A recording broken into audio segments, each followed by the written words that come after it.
Relative strength is weakening, markets are rising. Yeah. So that's just, and generally that typically that type of action precedes larger corrections. So Monday, September the 1st, it's a holiday. But September tends to be the weakest trading month of the year. So if this negative divergence is going to show up in the markets, it's likely going to show up in September.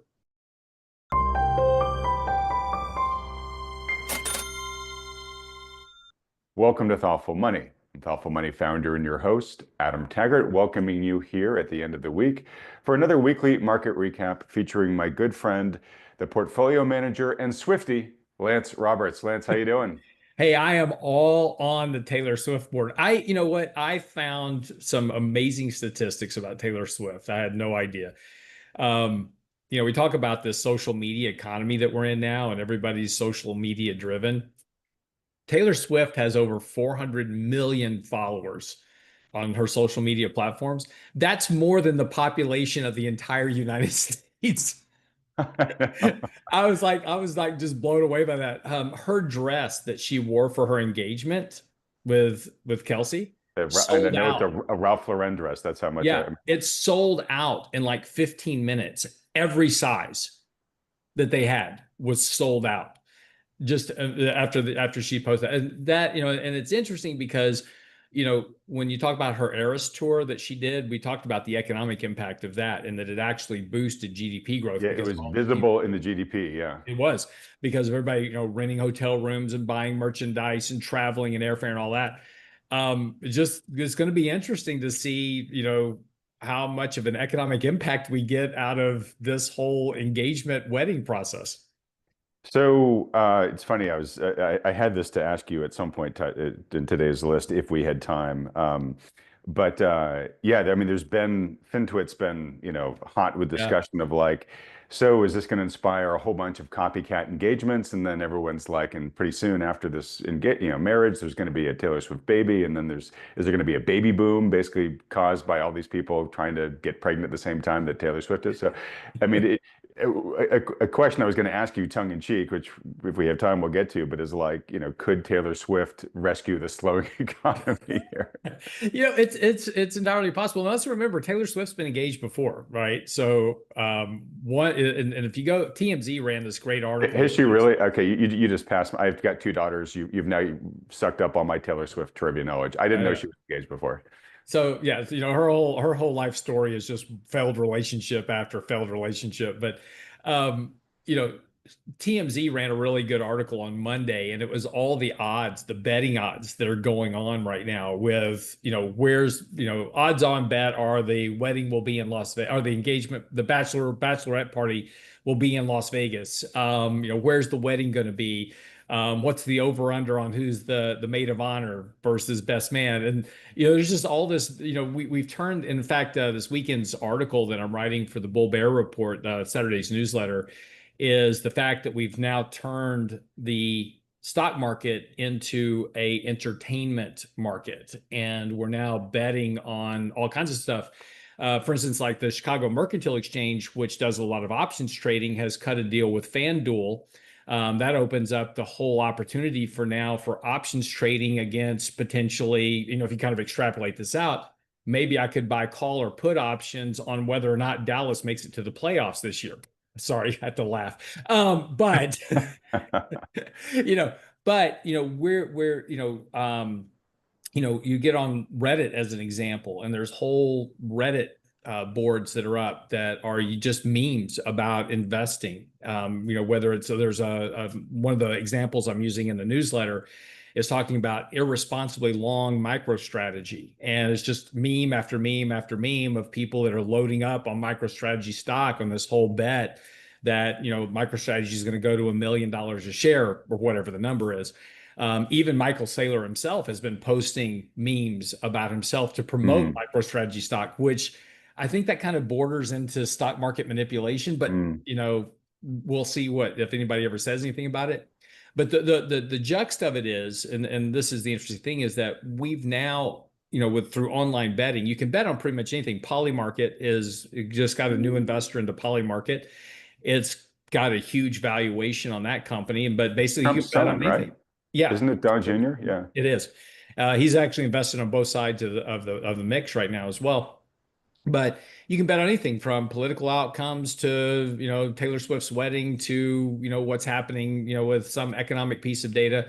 But we're just turning more and more of the stock market into this kind of this gambling type scenario rather than investing for, future returns and economic growth. We're now just turning it into an entertainment game where it's like, oh yeah, well, I could play a video game on my phone or I can, bet on stuff on the stock market on my phone as well.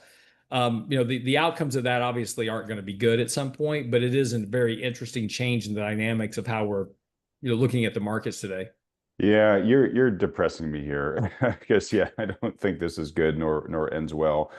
And it's funny because for decades, those who have thought when the stock market was irrationally valuing assets, you refer to it as the casino, right? Right. But you're talking about, it truly becoming a casino, right? I mean, the stock market in theory is a way to capitalize enterprise, right? Hmm. And that makes sense, right? Hey, if we want to have the economy grow, well, we have to provide a way for companies to get the capital they need to get formed and get out there and make the investments they want. Sure. When Yep. that capital just gets used to speculate on who's going to be the groomsman at, some rock star's wedding, what benefit is that, right? Or the Right. call options on the Dallas Cowboys, right? I mean, there's no economic value in that exchange at all, Well, exactly. And or also, economic value creation. Yeah. right. And also, when I'm kind of options trading or betting, so to speak, in the markets, I'm just doing straight betting like on FanDuel or something else. That's not really providing capital to anything that creates future economic growth. All I'm doing is just shifting capital between two players, right? That's my You whole point. you Yeah. you lose all your capital, I get all your capital. That's it. So if Right. I go And the spend your exchange takes a capital, cut. right, yeah.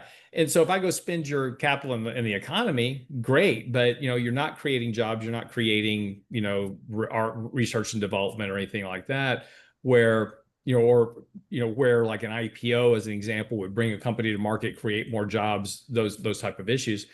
So yeah, it has, it's not the benefactor that the market should be to overall economic prosperity, but you're creating a much more defined niche of who's participating and who's not participating.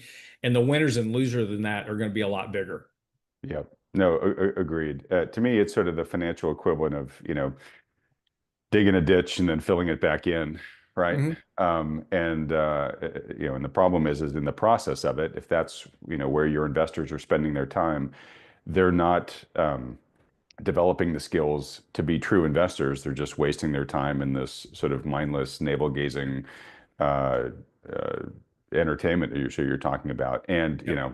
unfortunately, because it's entertainment, it's going to suck in the less experienced, the less serious, the younger for the most part, Yep. right? They get attracted to the stuff, and they're probably going to get burned in time in the casino. The odds always favor the house, right? So Yep. you're not teaching them how to invest, and then you're going to burn a lot of them, and they'll probably then swear off of investing going forward, and then you have a lost generation of investors. So, Yep. all right, No, yeah, lots of negative consequences, but this turned into a rant right at the beginning of the video here, which you didn't mean to do.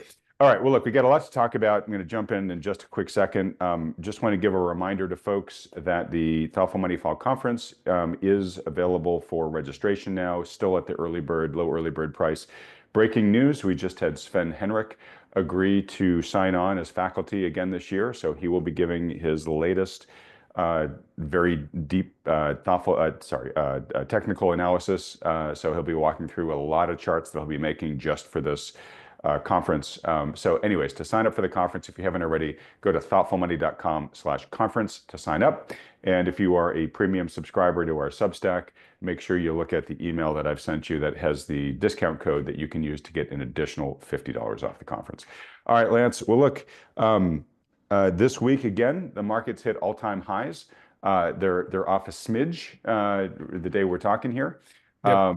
but you know what me worry, right? The old Alfred E. Newman from Mad Magazine, right? Yeah. Markets don't really seem to have a lot of worry here. Um, that said, we had kind of a notable development this week, which was that Nvidia had its earnings, Hmm. and you know everything was good. The question is, was it good enough? I mean, I think in general, another blowout of everything. Right. But the market was nonplussed, we'll say. Yeah. It didn't jump, kind of a rare down a little bit.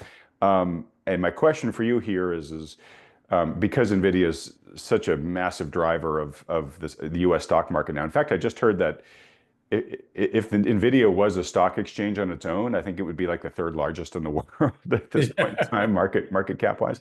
Yeah. But are we getting to the point of peak Nvidia where it's just trees don't grow to the moon? At some point, it just can't keep uh, dragging animal spirits higher every time, or is this just a pause in a magnificent continued run?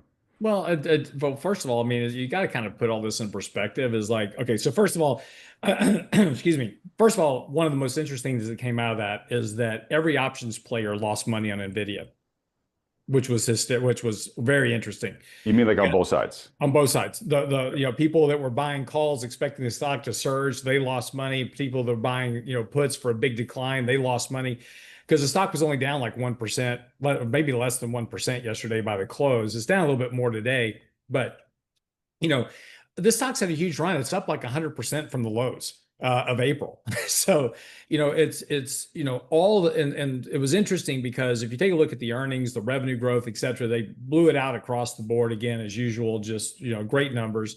And they didn't even include in their revenue statement any of the chips they're selling to China. They just assumed that there's going to be no sales to China, and they still killed it.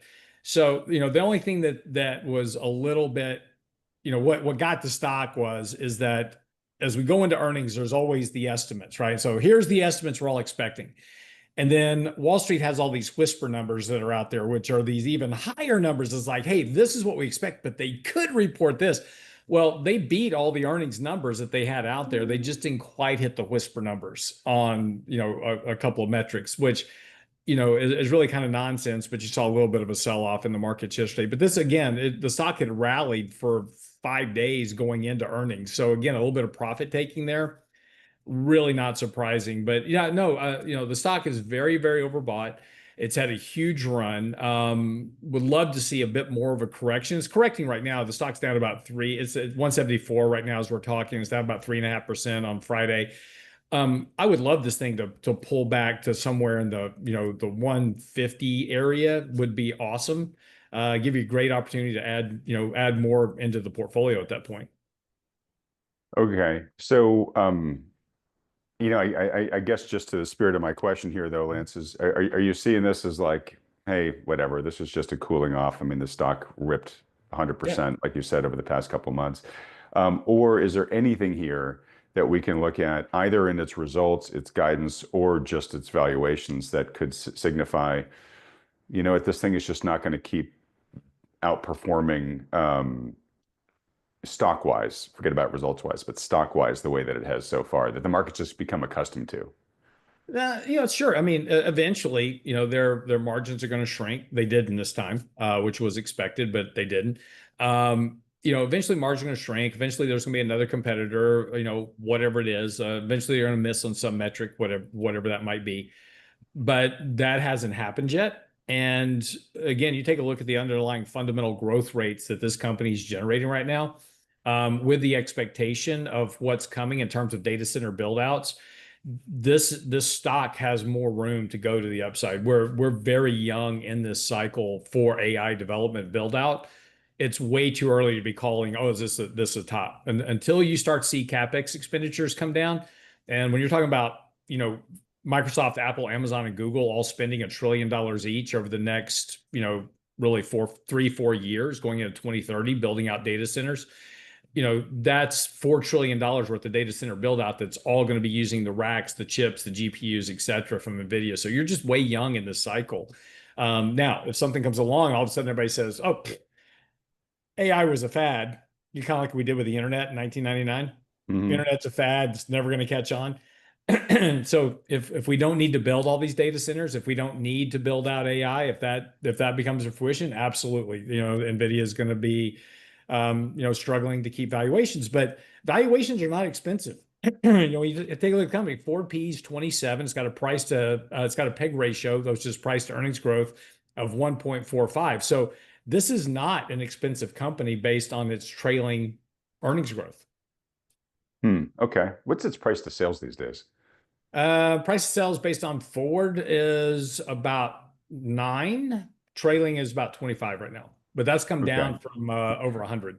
I was going to say, which are rich and mind-blowing, but yeah, Oh, uh, really? Yeah, because but muted compared to where it's been yeah, during yeah. some. Well, it's growing into its valuation, which is kind of the important part about that. But take a look at Palantir as an example. It trades at a price to sales of 225. So, you know, Yeah. All right. Well, you said, if somebody if something yeah, if somebody comes along and says we don't need all this stuff, right?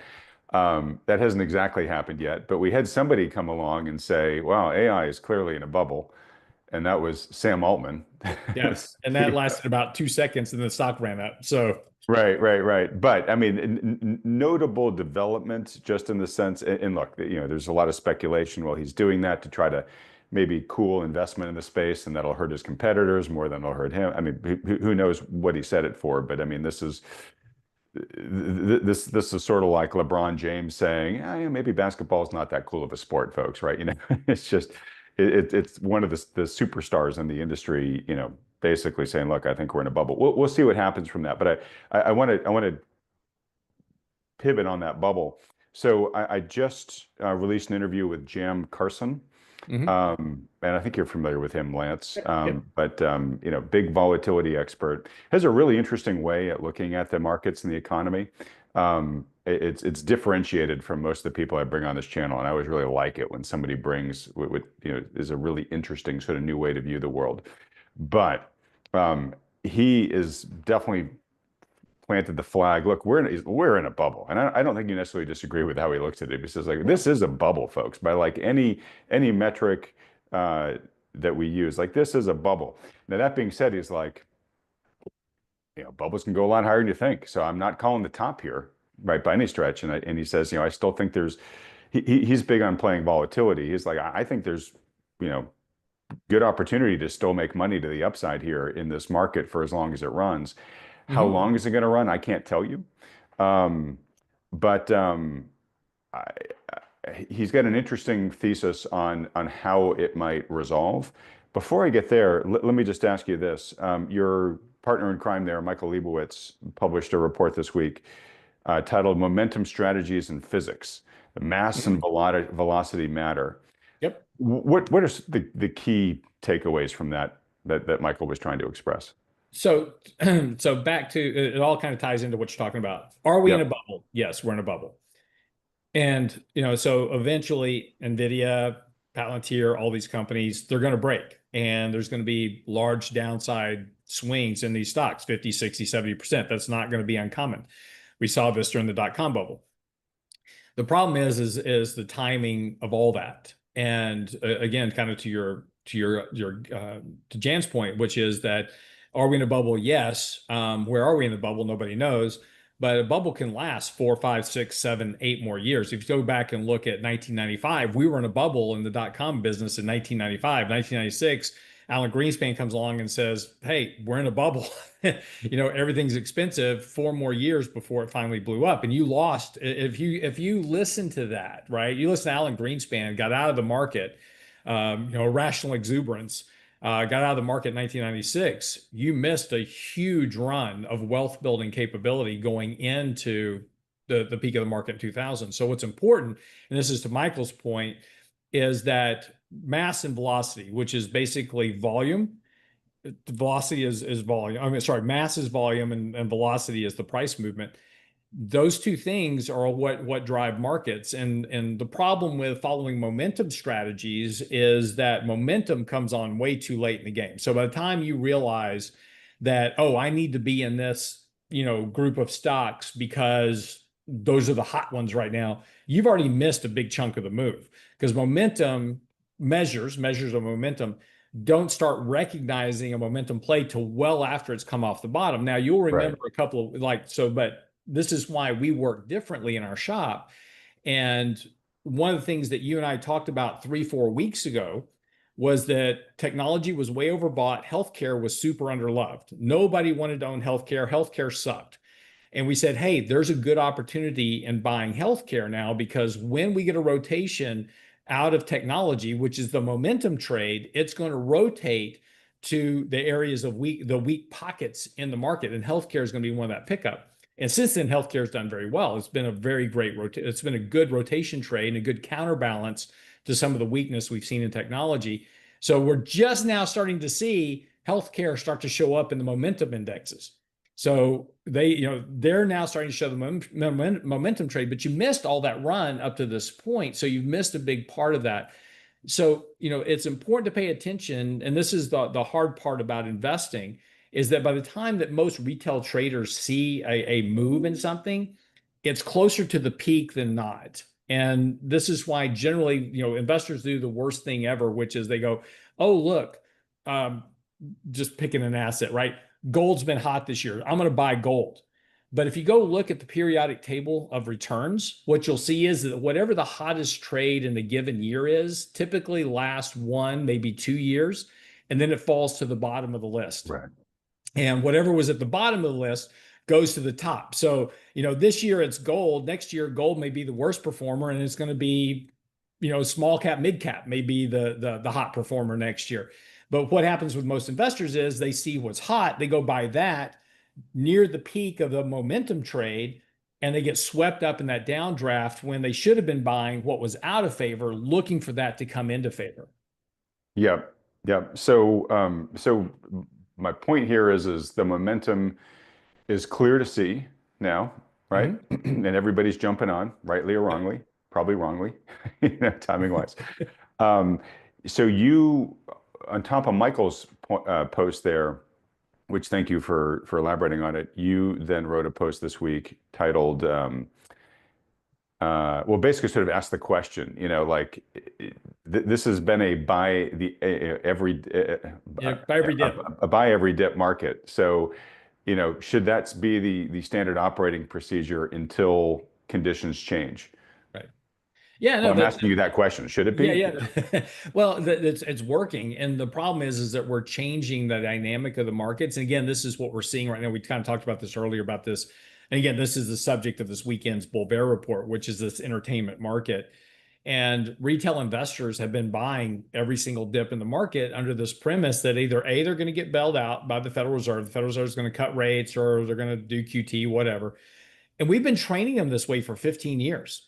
Right. I mean, over the last 15 years, every time there's been a crisis of some sort, whether it was the Japanese earthquake, tsunami, Godzilla event that shut down manufacturing in Japan, or whether it was the Brexit Eurozone crisis, or whether it was the Greek default, those should have been much more significant macro events that drove markets lower. We should have had, going back to 2009, we probably should have had 2, 3, or 4 bear markets since 2009 that were cut short, whether it was Silicon Valley Bank crisis or whether it was, the pandemic crash. Every time though that something like that happened, the Fed stepped in, started doing QT, started cutting rates to zero, whatever it was, to help bail those things out. Well, we've now trained investors that, and this is the definition of moral hazard, which moral hazard is simply says that if I told you, right, I say, Adam, we're going to fly up in this airplane and you're going to jump out of this airplane without a parachute, but I guarantee you're not going to get hurt because I'm going to give you insurance, whatever that insurance is, right? You say, okay, I'll jump out of the plane. And you do it. And hopefully there's a big net at the bottom that catches you. But what we've taught people is that they can take on as much risk as they want because there's no negative consequence of risk taking, right? There's an insurance policy sitting there to guarantee them against the risk of loss. And that moral hazard has been getting built up in the markets now over the course of the last 15 years. And so we've now created this whole mental mindset, how to invest in the market, which is just simply to buy every dip. And that's going to work until at some point it doesn't. And unfortunately, people are going to see the market down 20 at some point, and they're going to buy that dip, and the market's going to keep going down, and it's going to keep going down at some point. that'll happen, right? But the problem, and again, I want to be really careful about this. I don't want anybody running off from this video saying, "Oh, Lance said the market's about to crash because we're in a bubble and buying the dip isn't going to work." I'm not saying that at all. What I'm saying is that buy the dip strategy is going to work until at some point in the future it doesn't. And the Fed doesn't step in, it doesn't cut rates, it doesn't do QE, it doesn't do whatever it is. But that could be 5 years from now, that could be 10 years from now, that could be 20 years from now. Who knows? Yeah. So let me ask you a question based on that. So I'm sure there's a number of people who are listening to this right now, Lance, and saying like, "Yeah, Lance is right. I've been feeling this forever. This market is just this pig has got to go down at some point in time Mhm. because of all the Yep. imbalances that Lance just talked about."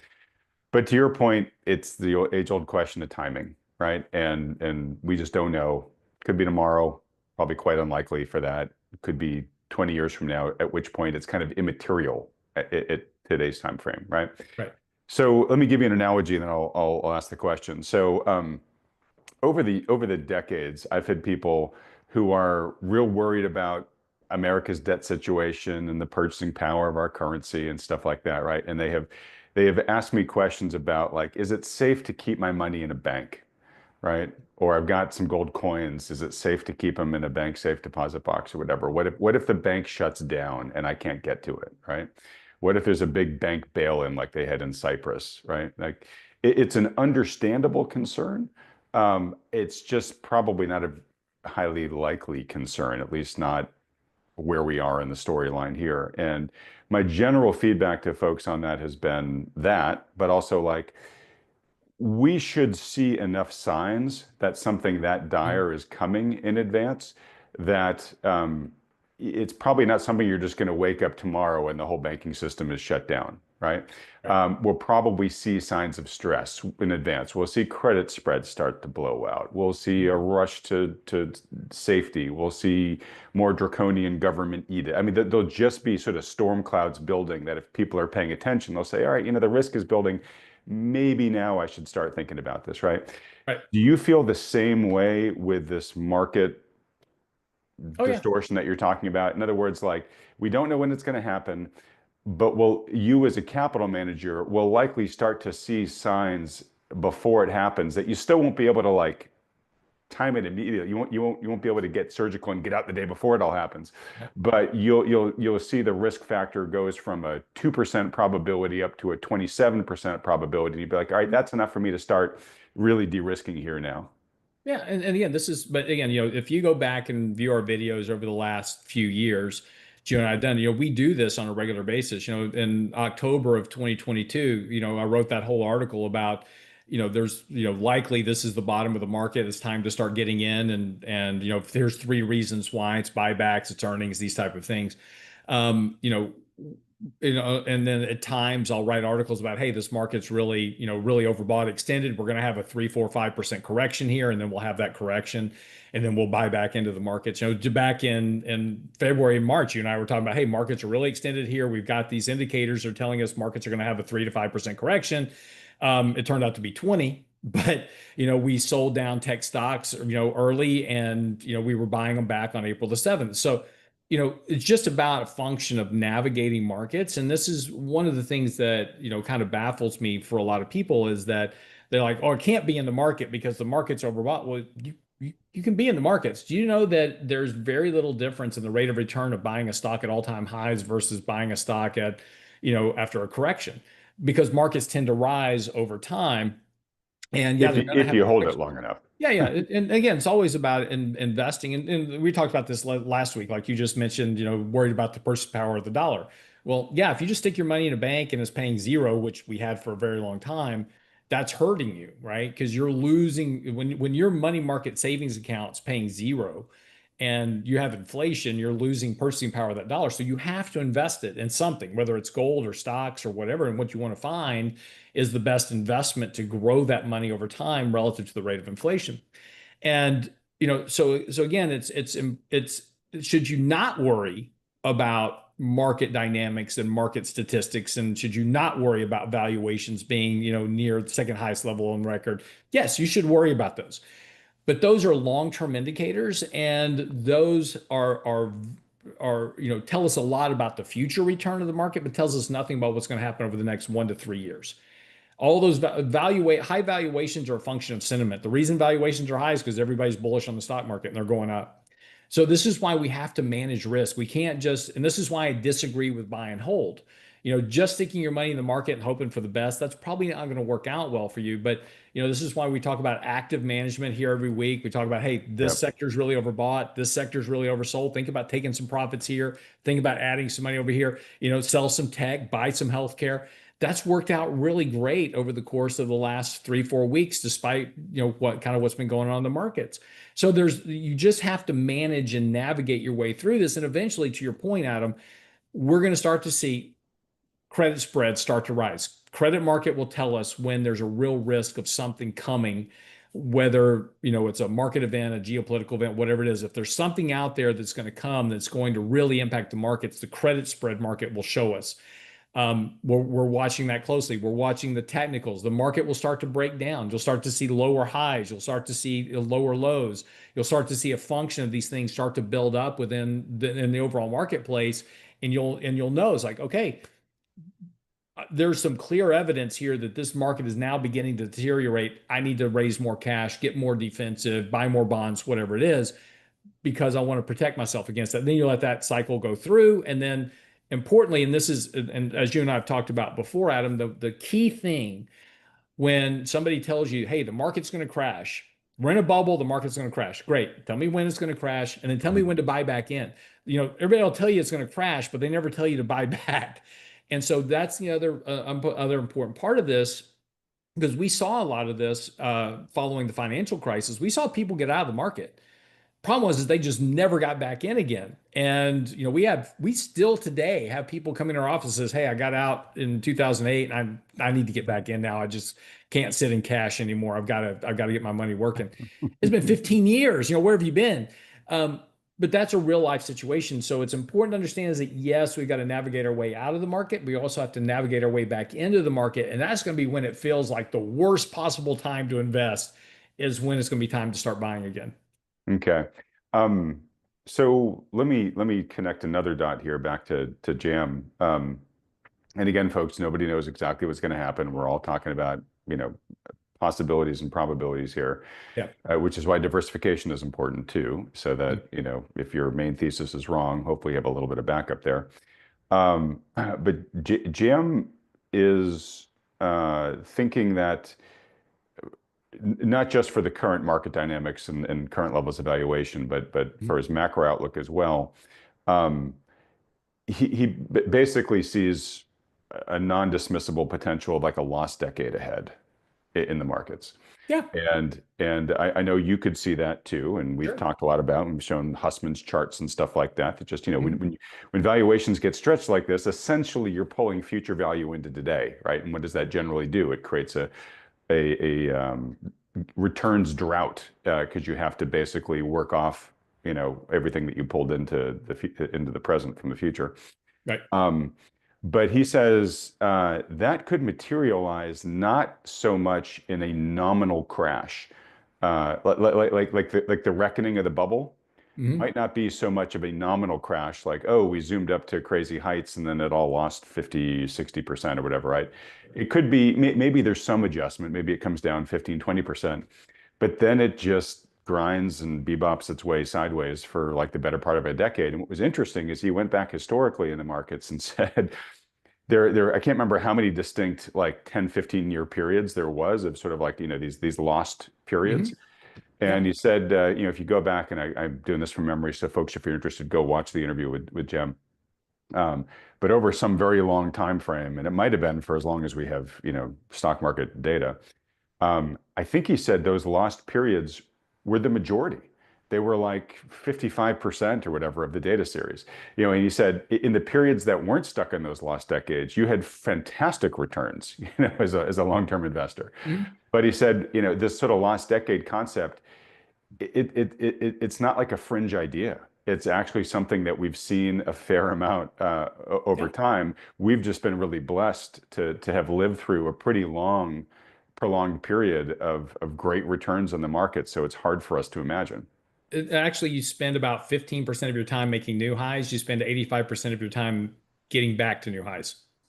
And Hmm. that's what people don't understand is that, it's like when you look at a long-term stretch of the market, you go back to 1900s, like look at the market over this long period of time. To his point, he's absolutely correct. You go from 1900 to about 1918, 1917, the market went nowhere. You had a mini depression heading into 1920. Then you had this big run to 1929. Then you went nowhere until 1945, 50. Then you had a big run into the 60s, and then you went nowhere from the 60s through the 70s, and then you had your run in the 80s, and then you went nowhere from 2000 to 2013, right? So you have these very long periods where markets don't make any returns. But if you were smart enough to buy the bottoms, you did great, right? If you were Warren Buffett buying the bottom of the market in 1974, you did fantastic. Just most people don't do that. They start investing closer to highs than the bottoms. Again, we go back to 2009. How many people got out of the market in 2009 and just didn't come back, right? And they missed all these returns. So, we look at markets like, oh, we're hitting all-time highs. This is great. Yeah, we're in that 15% of the period where markets are making and manufacturing new highs, and that'll run for a while. And again, when we talk, and again, you look at this goes back to our valuation conversation we had a little earlier. Valuations tell you nothing short term about the markets. It's all sentiment. Valuations are high right now because of investor sentiment, super bullish. So we're willing to overpay for everything.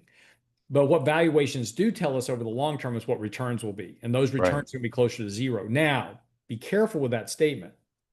That doesn't mean that every year is going to be a zero rate of return over a 10 or a 20-year period. It means you're going to have some boomer years, up 10, up 15, up 20, and then you're going to be down 10, 15, 20 for a year or two. And then you're going to be up 10, 15, 20% for a year or two, three. Then you're going to be down 10, 15% for a year or two. And then when you get to the end of that period, you add them all up, and guess what? You're close to zero. It's zero. Yeah. Now this is important though. You're near zero on a buy and hold basis, right? This is why I don't like buy and hold strategies because in active management, I can take advantage of those declines, avoid those. I don't have to short them. I don't have to try to participate in them. I can just avoid the downturns, participate in the upturns, and create a much better rate of return for my clients over that course of that period of time where returns are zero. I can still manufacture them 6 or 7% annualized rates of return to help them meet their financial goals. So there are 2 points I was taking this to, and that was exactly Yeah, one of them, which is in a lost decade, it doesn't mean that you can't actually have gains over that period as an investor, but it means you have to adopt a much more active strategy, which, as we've ranted on a lot of times in the past, is exactly what we've been training people out of the past couple of decades, exactly. right? Just buy the dip, just buy the index, everything goes up, just buy and hold, time in the market, all that type of stuff, right? Well, So, and but that to your point, we I'm not going to rehash the whole point, but that was part of that article as well as buy every dip. It's that whole mhm. Michael Green passive indexing, mindless robot impact. That impact of all that passive investing in the markets is changing the market dynamics. And again, it's fueling. I just posted a chart this week. There's 70 million 401k plans in the country. A lot of those are invested in what they call target date funds, which Yep. are just these very simplistic funds that are supposed to adjust your risk tolerance as you go close to retirement. They're the worst funds you can have in your 401k plan. If you're in them, you should get out of them immediately. But What's most the people, punchline for that, just for folks watching who have them? well, the punchline is that they don't adjust like they're supposed to. Again, you take a look at a lot of these are supposed to be like 1 year to retirement, and they're like 70% equities, Okay. right? They're supposed to be mostly fixed income, but so they don't do what they're supposed to do. You're much better off managing your allocation. But there's all these mutual funds that are just if you don't make a choice in your 401k plan, you automatically get allocated to a target date weighted fund. Um, all of those are feeding into Nvidia, Microsoft, Amazon, Google, etc. Yeah, they're a Every huge part of the day, giant mindless robot. Yeah. every day, Nvidia gets $1.9 billion worth of new funds every single day into its stock. So you just think about that every day, $1.9 billion is buying just of those funds. That doesn't include the other 500 ETFs that Nvidia is in, because it's in S&P indexes, it's in the Qs, it's in every index that tracks the Yeah. S&P, every index tracks Qs, every index that tracks, AI, every index that tracks, technology, just down the list, right? Um, so, every time somebody buys one of those funds, it's just funneling money into Nvidia stock price. So yeah, you keep asking me, is like Nvidia going to keep going up? Yeah, as long as people keep buying ETFs, it's going to keep going up. And that's the problem with the market. Yep. Okay. We've ranted about that a lot. I'm sure we'll rant about it in the future. So I don't want to rant Yeah, we about won't it get off today. onto it again, but I think it's an important point when we're talking about this situation.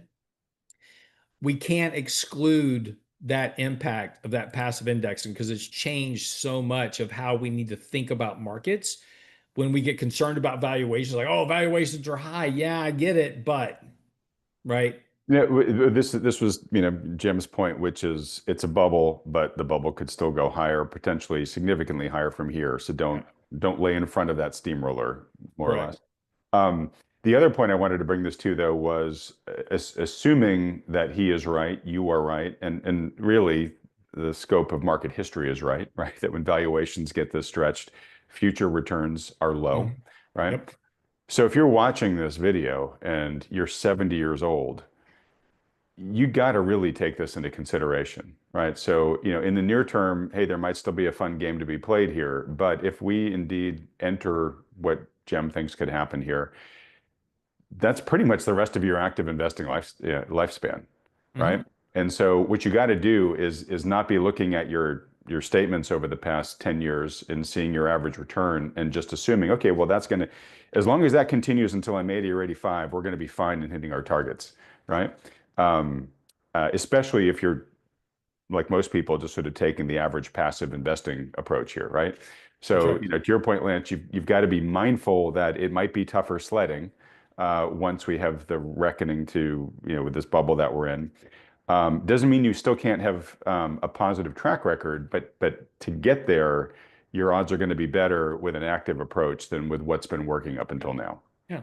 And again, we go back to talking about, I've used this example on, my daily podcast, which is, it's not hard to generate returns in markets, regardless of what's going on. If I just split a portfolio down the middle and put 50% in 10-year treasuries that just say are yielding 4%, that's a 2% return for my portfolio right there. If I put the other 50% in just good quality, fundamental, dividend yielding stocks, I can build in fact, our dividend growth model that we have on SimpleVisor yields about 3.7%. So let's just call it three, just make, because I need easy math. It's too early on a Mhm. Friday morning. No, I can't have coffee right now. So No worries. I need easy But that's math. 5% right there, just on the income. Well, Yeah. no. You got to take 3% dividend yield, split that in half. So that's 1.5 plus 2% from our Oh, bonds, right? sorry. So You're right. You're right. You're that's right. You're right. but that's 3.5%. So if my goal for retirement is to only generate a 6% rate of return to meet my financial goals, You're half the way I've there. already knocked out half of it just in Yeah. dividend yields and income. If the market crashes, my bonds are going to protect my principal because my bonds always mature at face value. So I don't have to worry about 50% of my capital going to zero. If the market continues to perform, all I've got to do is generate roughly a 5 or 6% rate of return out of the 50% of my equity portfolio, which isn't a stretch. If markets are going up every year, I should be generating on average 5, 6, 7% in just good quality stocks, kind of along with economic growth and inflation. Well, there's your 6% return, and you don't have much risk. That's a very low volatility beta portfolio. Lets you sleep well at night. You don't have to worry about, oh my gosh, what's Nvidia going to do? Because you don't own Nvidia in your portfolio. But the problem is that we get distracted. As investors, we're all like dogs now. It's like squirrel. We have this goal, and I talk to people about this all the time. They're like, okay, Lance, just listen to me. I'm very conservative. I just need 6% a year to meet my goal. Yes, sir. I can build that portfolio for you. Super easy. Build a portfolio one day later. Why don't we own Nvidia? Right? Why don't we own Palantir? Why don't we own these other stocks? Because we get distracted by all the squirrels. We forget what our goal was. Our goal was 6% a year, but I could be getting more if I just do this. We got to remember we're taking on that excess risk profile to do that. And we have those stocks in our portfolio, but we counterbalance them with a lot of really boring crap. Procter and Gamble, Berkshire Hathaway, those type of things. Good example today is just, let me just take a quick look. Where's the market right now as we're talking? Market's down. Um, 72 bips as we're talking right now. So the S&P is down 72 bips as we're speaking right now in the markets. So if I go look at just how we build out our 60/40 model as a good example of this, now I can tell you right now, I haven't looked yet, but I'm about to look. I can tell you the portfolio will be down today because we own some of those high flying stocks, right? But the question is Hmm. because of the balance between the fixed income and the balance that we have with kind of the boring, stocks in the portfolio, we should be down less than the overall market. So the portfolio is down 23 bips, market's down 72. A 60/40 allocation is down 47 bips. So our benchmark is down actually 47 basis points. So our portfolio is down less than our benchmark by almost 50% and down substantially less, almost 70% less than the overall market itself. But see that, you look at the market, you go, market's down 72 bips. Oh my gosh, what's going on? And you look at your portfolio, it's like, oh, I'm down 23 bips. Who cares? That's the important thing about understanding beta volatility. And again, to your guest point, understanding volatility compression, those type of things, and how beta affects your portfolio over time is also a function of how that beta affects your psychology and allows you whether or not you can weather owning a portfolio over time to build to your financial goals. Okay. Um, all right. Well, look, you know, I think very important topic we just covered here, but I think folks get it. Let me go into some of the data that we've gotten recently, Lance, because I, Sure. I want to talk about there's a lot happened with the Fed since Yep. Yep. you were on last Friday. Um, The whole Lisa Cook saga. I mean, that's just one piece of it, right? Yeah. And I've got some questions for you around that too. Um, but the day we're talking, the latest PCE data came out, Hmm. and that data, was in line, right? I mean, no surprises there, except maybe to those people who are saying, look, tariffs are, going to send prices to the moon, right? It came in as expected. I think it was 0.3% month over month. PC prices 0.2, core was 0.3, both right on the screws. Okay, yeah. So core is point. Okay, right, and right on the screws, like you said. Wages were up 0.4%. Hmm. So, basically in just the past month worth of data, folks, but wages growing faster than costs and spending was 0.5. Right. So, people are Which still means we're spending. spending more than we're making. Spending more than we're making, but for some reason in America, that's a good thing when you're talking about the economy, right? Exactly. Exactly. Yeah. Um, so, Now, but real quick though, you flip that coin, and again, that's all good news.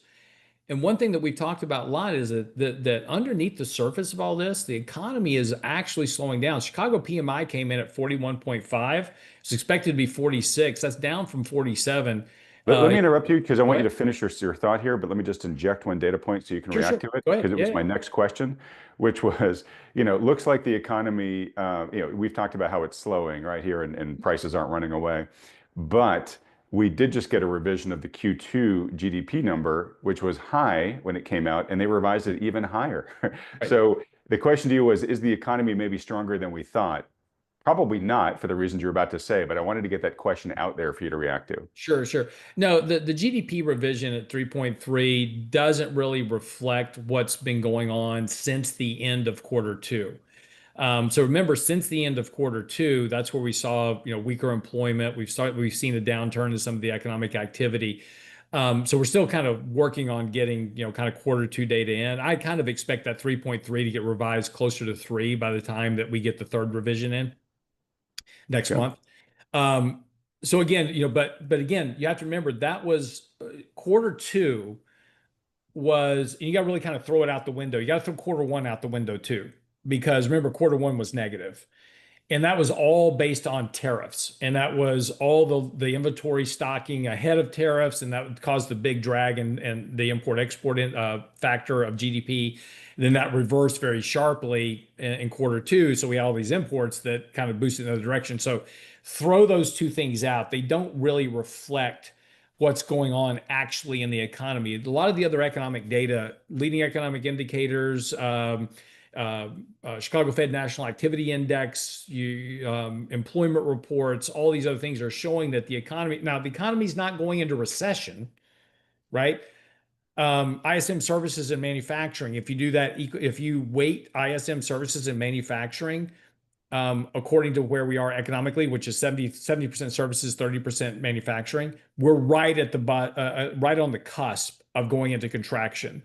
So a lot of this data doesn't say we're in a recession, but it certainly suggests the economy is not nearly as strong as what headline numbers suggest, like GDP.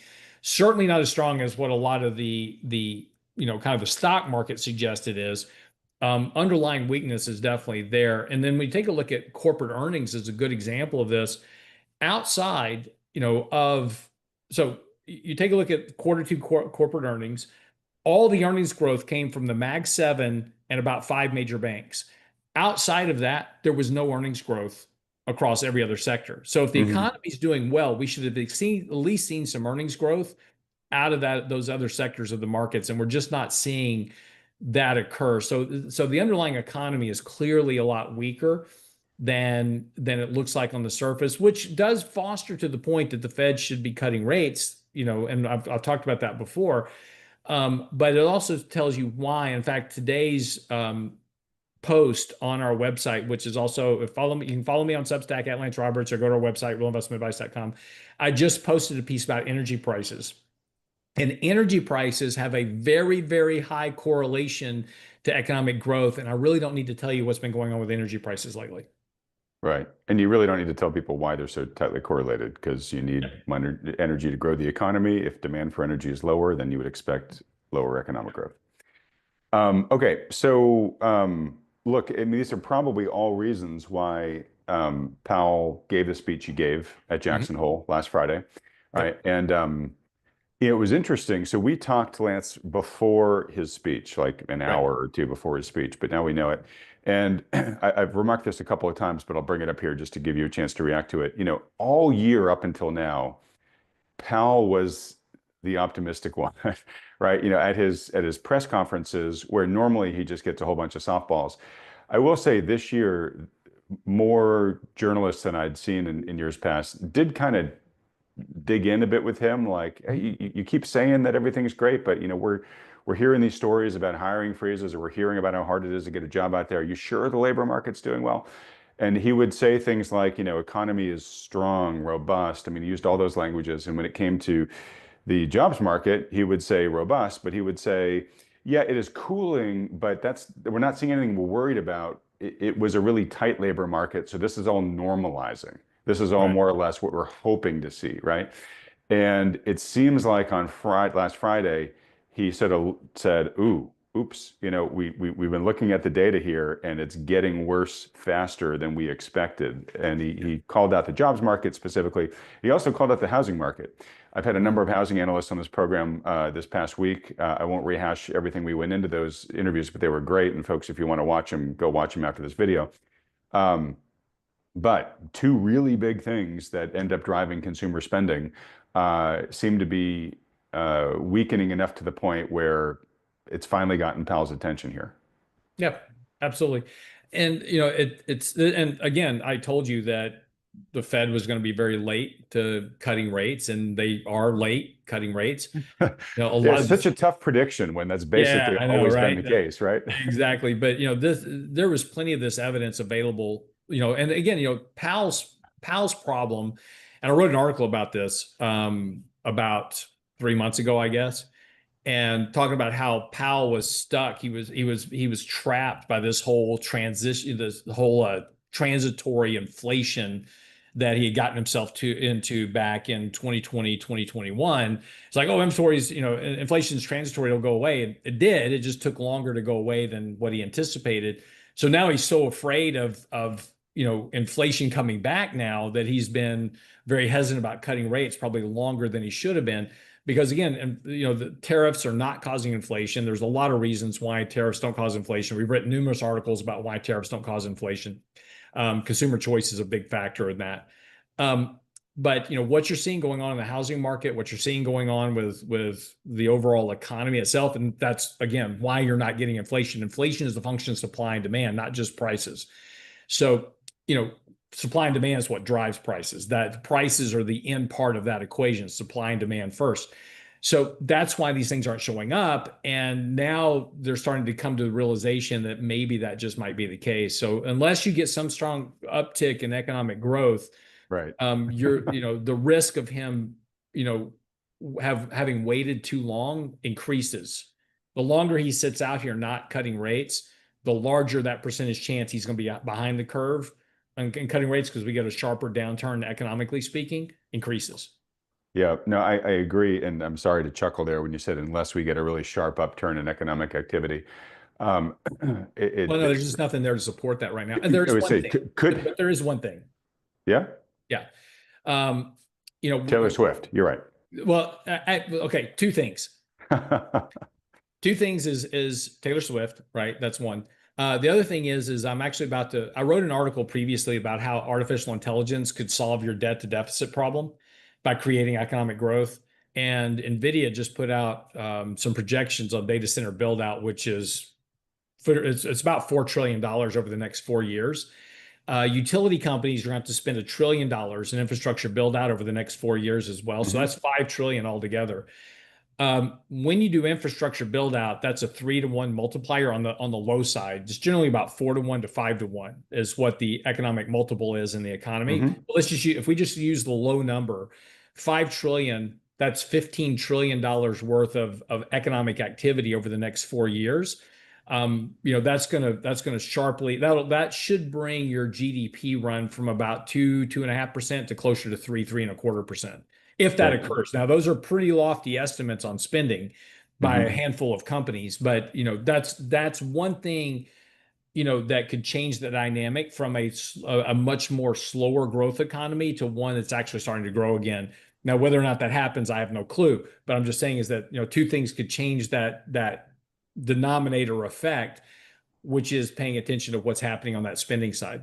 Sure. So question for you there is, when would you start to see the impact of that if it were to happen on that projected timeline? In theory, you should start seeing it by middle of next year. Yeah. If these because it takes about a year. So let's just say we all start today, right? I'm going to build a data center. It's going to take me about a year to buy the property, put the plans together, do the engineering Get before the I even permits. before I even break dirt, right? It's going to Yep. take about a year. Yep. So we should start seeing some incremental effects of that CapEx spend out for AI sometime next year if it's going to occur. Okay, okay. And so look, I think that certainly could happen. And I think there's actually other things that are going on based on the new administration's policies Mhm. that love them or hate them. I think a number of them, if they end up being affected in the way in which they're intended, will also boost economic growth. My point is I just don't see any of that happening in the next 6 to 9 months in any material way. And I do see a lot of headwinds and cracks, like we've talked about. Mhm. And we also have just higher for longer, right? I mean, I know we've all forgotten about it, and nobody likes to talk about the lag effect. I've stopped talking about it because it just hasn't arrived. I was talking with Danielle DiMartino Booth earlier this week, and she mentioned it, like, and we're beginning to see it. And I was like, God bless you for saying that. I know, Um, right? but it's real, folks. I Yeah. mean, the higher for longer does matter. The longer it takes the cavalry to arrive, the more gravity and erosion those high rates have on economic activity. So, Yeah, and anyways, I absolutely agree with you there. And over the I think the big risk to the markets is over the next 6 to 9 months. yeah, okay. So we're seeing it similarly. Okay, so a couple quick things, and look, we could talk about this forever, so let's keep it real quick because I want to get back to the Fed.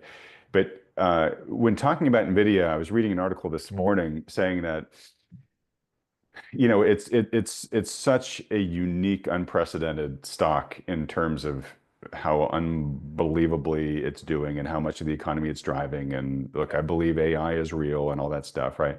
Are we in an AI bubble? I'm sure we are, but how Yeah. big of the bubble is, I don't know, right? But when you look at Nvidia's revenues, they, I mean, like probably 75% of its revenues probably come from like four or five companies, Yeah. right? And everybody has to spend right now because it's an existential arms race, right? Does Google want to be relevant for the next 20 years? Well, it's got to be really successful in AI, so it's going to spend like crazy. Same with Microsoft, same with these other players.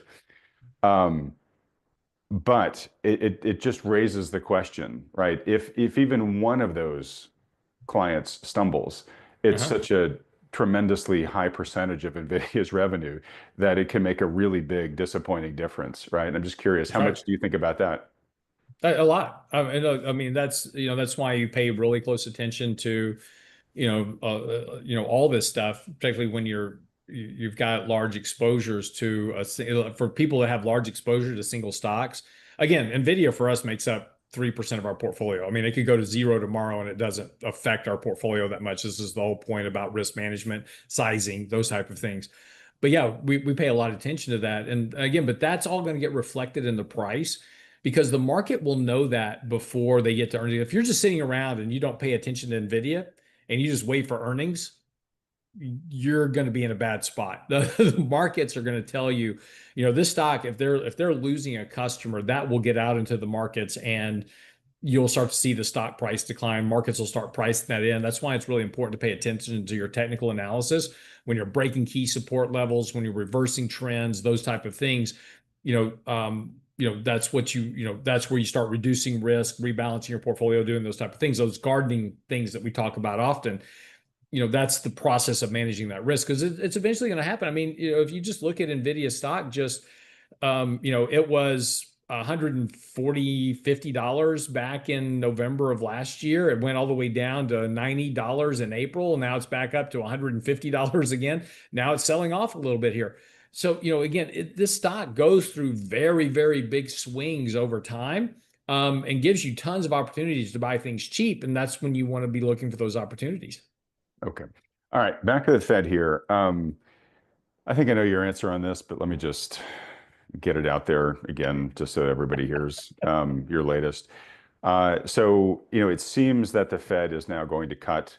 Yeah. I think the probability that an era of rate cuts lies ahead of us is Hmm. pretty good at this Hmm. point in time, right? So assume the Fed does cut multiple times this year and into next year. In your estimation, are you expecting bond yields to come down commensurate with it? Or could we have a situation, which some of the analysts I've interviewed on this channel, even this week, a few have said, I think the Fed will cut, but bond investors are going to be disappointed. Well, historically, when you look at when the Fed starts cutting rates, bond yields tend to rise for a little bit, and that's what you should expect. So, but that's already happened. The Fed's already been cutting rates. So again, they just took a pause, and so they're going to start cutting again. And so yeah, if you're looking for an immediate drop in the 10-year yield because the Fed cut rates, that may or may not happen. There's not, the difference between the Fed funds rate and the 10-year rate is not that closely correlated. 10-year rate's driven by economics and inflation. So what you're paying attention to there is you're looking for inflation to fall and economic growth to slow. That's coming. So we're seeing that now. Again, see the Chicago PMI today. You saw that in the inflation, the PCE reports today as well. If we continue to see inflation and economic growth slow as the Fed is cutting rates, then 10-year yields will eventually fall, but they could stay where they are for right now for a while, kind of hang around this 4.2% range because that's where economic growth and inflation is when you add them together. However, if the Fed starts having to cut rates aggressively because now they've realized that, hey, we're on the They're brink too of a late. recession or whatever it is, and Yeah. they start cutting by 50 basis points, or every meeting they're cutting and saying, hey, we're going to keep cutting now because we don't know. Or if something comes up where the Fed has to cut really drastically, like in 2020, 10-year yields are going to drop like a rock.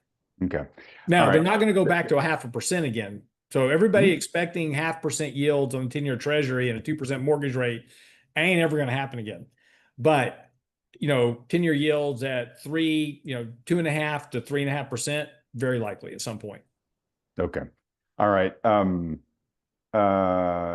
right. So I'm going to just put you on the spot here. I'm not going to hold you to Sure. this, Lance, but probability wise, what do Mhm. you think is more likely? Um, we have sort of anemic but still positively growing economy over the next year. Or, as history tends to show, when the Fed starts cutting, when you look back retroactively, it seems to be that's where the wheels came off, right? Where Yeah. generally when the Fed has hiked, held steady at a plateau, and then gets serious about cutting, that's where they usually backdate the recession to. That's where you see the Yeah. Fed panic cut, as the economy. So what do you think is more likely here? Well, yeah, look, this goes back to really 2020, and we've been talking about this for a long time. It was like everybody was sure we were going to have a recession back in 2022, remember? Hmm. And we're like, no, we're not going to have a recession here. There's too much money in the system. And so we've been working through the whole, hey, look, we get to bring up pig in a python again. So, we talked about that whole pig in the python of all that money. That money's still in the system, still working its through. I mean, we're about to give $5 billion to Intel for a 10% stake. That was that CHIPS Act money that was already out there and just hadn't been used yet. So it's just that's Yeah. going to happen. But that all affects economic growth, and it keeps that economic growth rate from slowing into recessionary territory. Also, we talked about the fact we were running at 12, 13% nominal GDP. So to get to a recession, you got to get all the way down to zero.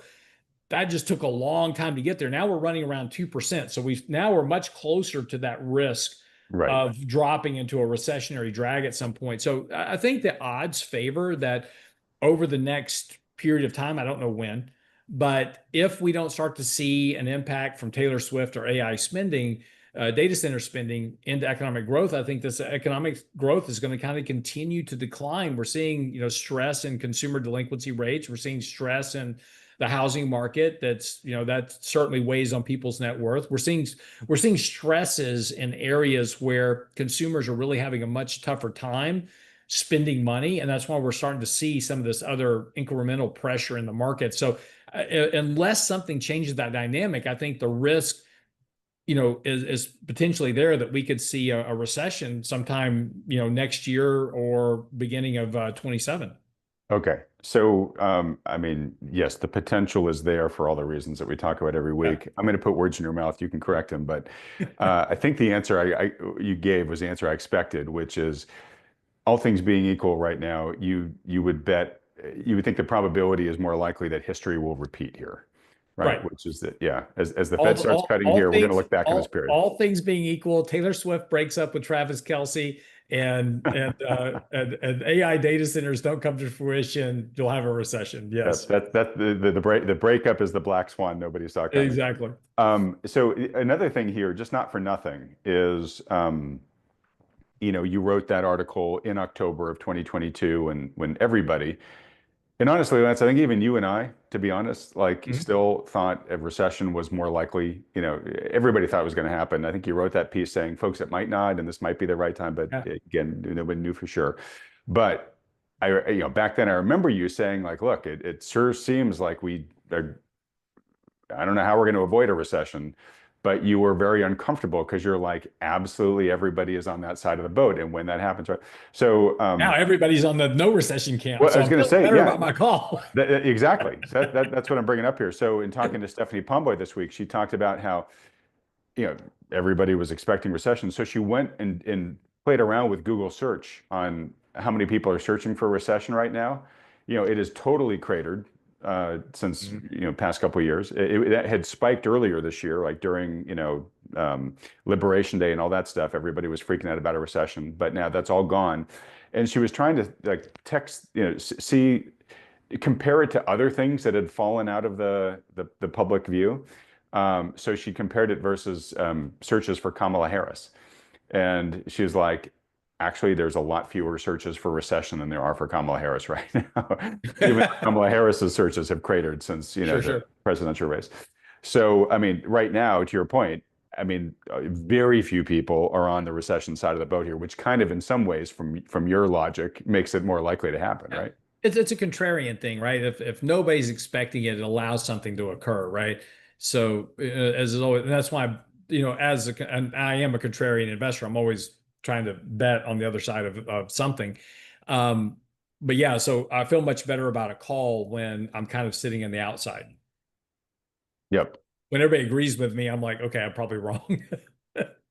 Okay, I'm looking at the time here. We got a lot of wood to chop and Yeah, yeah, not a go. ton of time to do it in. Let's go chop wood. Let's finish up on the Fed here. So Yep. a lot of drama at the Fed. So obviously there's been a lot of drama about is Trump going to replace Powell or whatnot, and who's going to be the replacement. And I think right now everyone's sort of figured, okay, Trump's probably not going to remove Powell before Powell's tenure is up. But there's been a lot of renewed speculation on they are expanding the field of candidates to replace Powell now.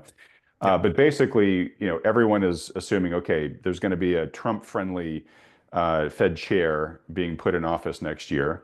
Now, we just had Stephen Marin come in and replace Kugler on the Hmm. FOMC, right? Yep. And that was sort of a bonus surprise for Trump, right? Oh, okay, now I can stack the board with another person who, is going to vote my way. And then now there's the drama around Fed Governor Lisa Cook, who is also a voting member of the FOMC. Right. I've got some questions for you around this, but first, anything specific about Cook you want to talk about before I drive this? No, I don't think so. I mean, Okay. there were some new developments today, but Yeah. I'll probably tie into everything else. So go ahead. Okay. So, there's an increasing chorus that's saying there's a coup going on at the Fed right now.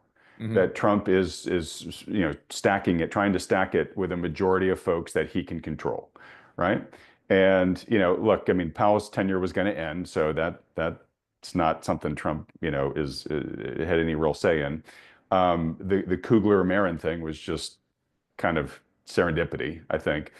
But there are people that are saying, okay, but so soon after that, and now they're trying to push out Cook, right? And I had a really interesting debate on X yesterday. Wasn't really trying to, curious what you think here. So um, here's the question that I have, or here's what makes me uncomfortable. Is Trump trying to engineer a coup at the Fed? I don't know. I'm sure Trump, being Trump, wants people there on the Fed that you know will follow his lead. He's But just the kind of guy. wouldn't any president want that?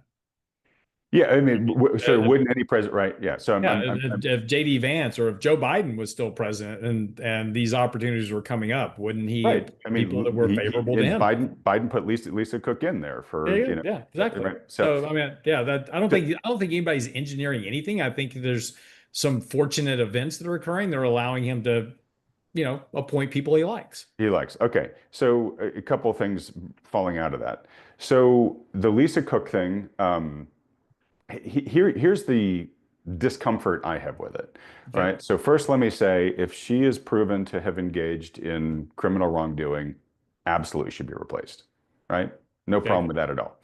Yep. I'm worried, I'm not super comfortable with the president himself interceding here to say, I've heard some stuff. It makes me uncomfortable. I want you off, right? This constitutes for cause. Right. Um, I feel like, wait a minute, we've had examples at the Fed before where Fed governors were involved in stuff that didn't smell right, and Mhm. there was a policing process at the Fed that eventually showed these guys the door, right? Like isn't Jay Powell the boss, Jerome Yeah. Powell the boss of the Fed, and shouldn't we let this either run its course, or um, should the president wait to get involved until there is like a legal verdict on this? Because the Well, fact that he, he it's still all speculated right now, or not proven, it does look a little politicized for the president himself to get in here and say you're fired. Yeah, well, no, and again, Trump has already come out and said he will wait for whatever the court decides, right? So he's already said that he'll Okay, whatever legal process all needs right, to. Now, unfortunately, but Bill but he has Pulley. sent her a letter saying you're gone, and then Yeah, she is yeah, now that was doing first. Then back and he said that was first. Then he said, "I'll wait until the court decides," because and then Powell should be over the charge of this. Bill Pulte from Fannie Mae just sent a criminal referral today on Lisa Cook because there's now a third home right. that she claimed as an investment property when she disclosed it with the Fed, but it claimed as a second home when she filed for a mortgage. So there's all this, and the DOJ has now pretty much intervened as well. DOJ's pretty much following this course as well. Yeah, They're which I think is fine. Yeah. No, this is all legal process, right? And that's the process we should follow.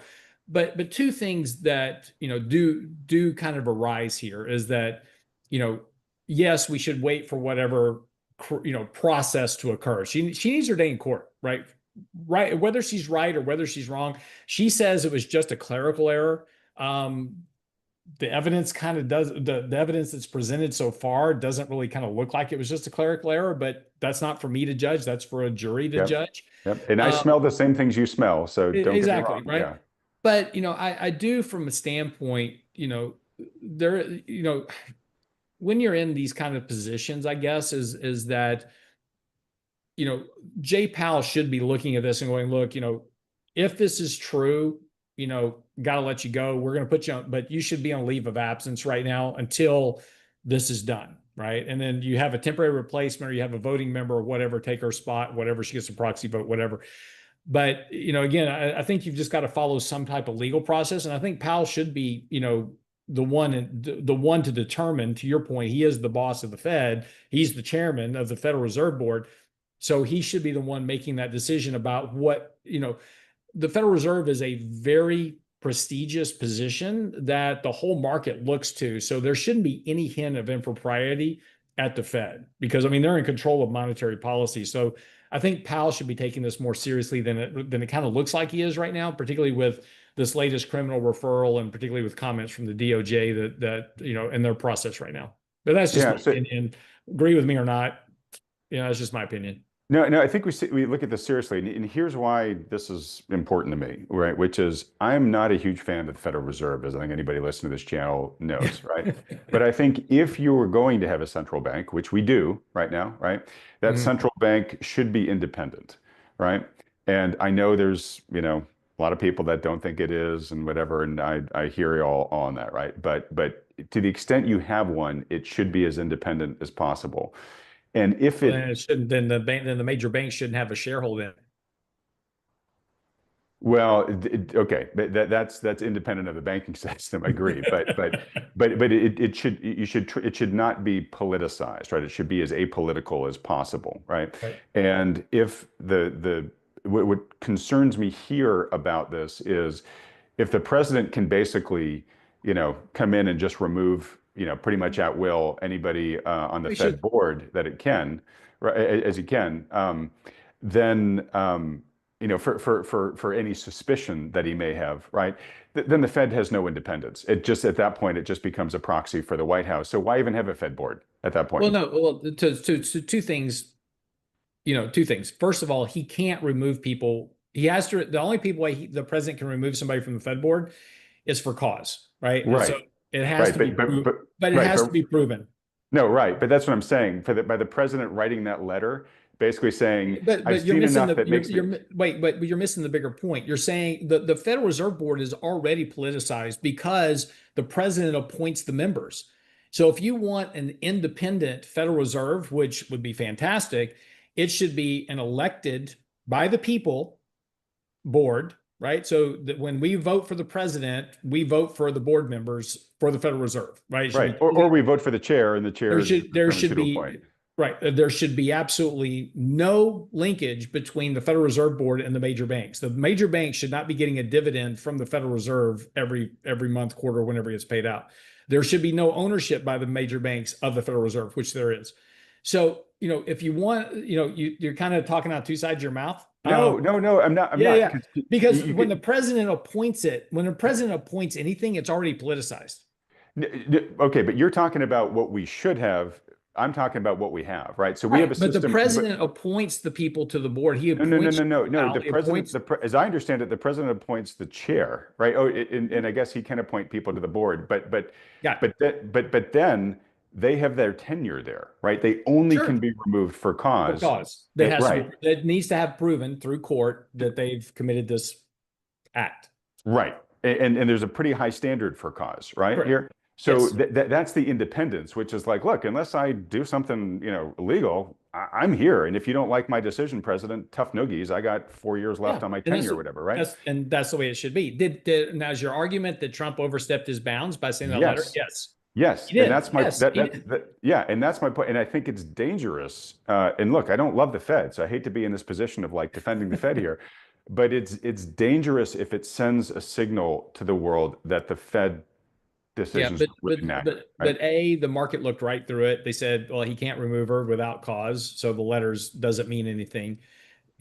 He took an action because he's hot-headed. That's the way he operates. I mean, he's just like, I'm running this business. This is how we're going to react. We're going to react. But again, the market saw right through it. If the market thought that, Trump was politicizing the board, et cetera, then the market was sold off a whole lot more on that whole issue. But Okay. it didn't. It didn't even flex I, to that. I hope you're right. We can move off this because I think we largely see everything more or less the same here. Yeah, I we just do. think No, I agree with you. I think it was a bad bungle Yeah. on the president's part It to do that. absolutely it Yeah. was. But again, Okay. this is, Trump's first term. I'm no fan of his tweeting because in his first term he was like constantly bungling himself by all just the off the cuff tweets he was sending out. But that's just his personality. Right. Well, and here's the other thing that concerns me about this too, which is um, so let's say Powell decides to do what you think he should do, Lance, right? Mhm. Which is, all right, Lisa Cook, until we know what's really happened here, you're on administrative leave, you're not Yep. voting here anymore, right? Yep. To the extent this was a political maneuver by the president, he kind of got what he wanted.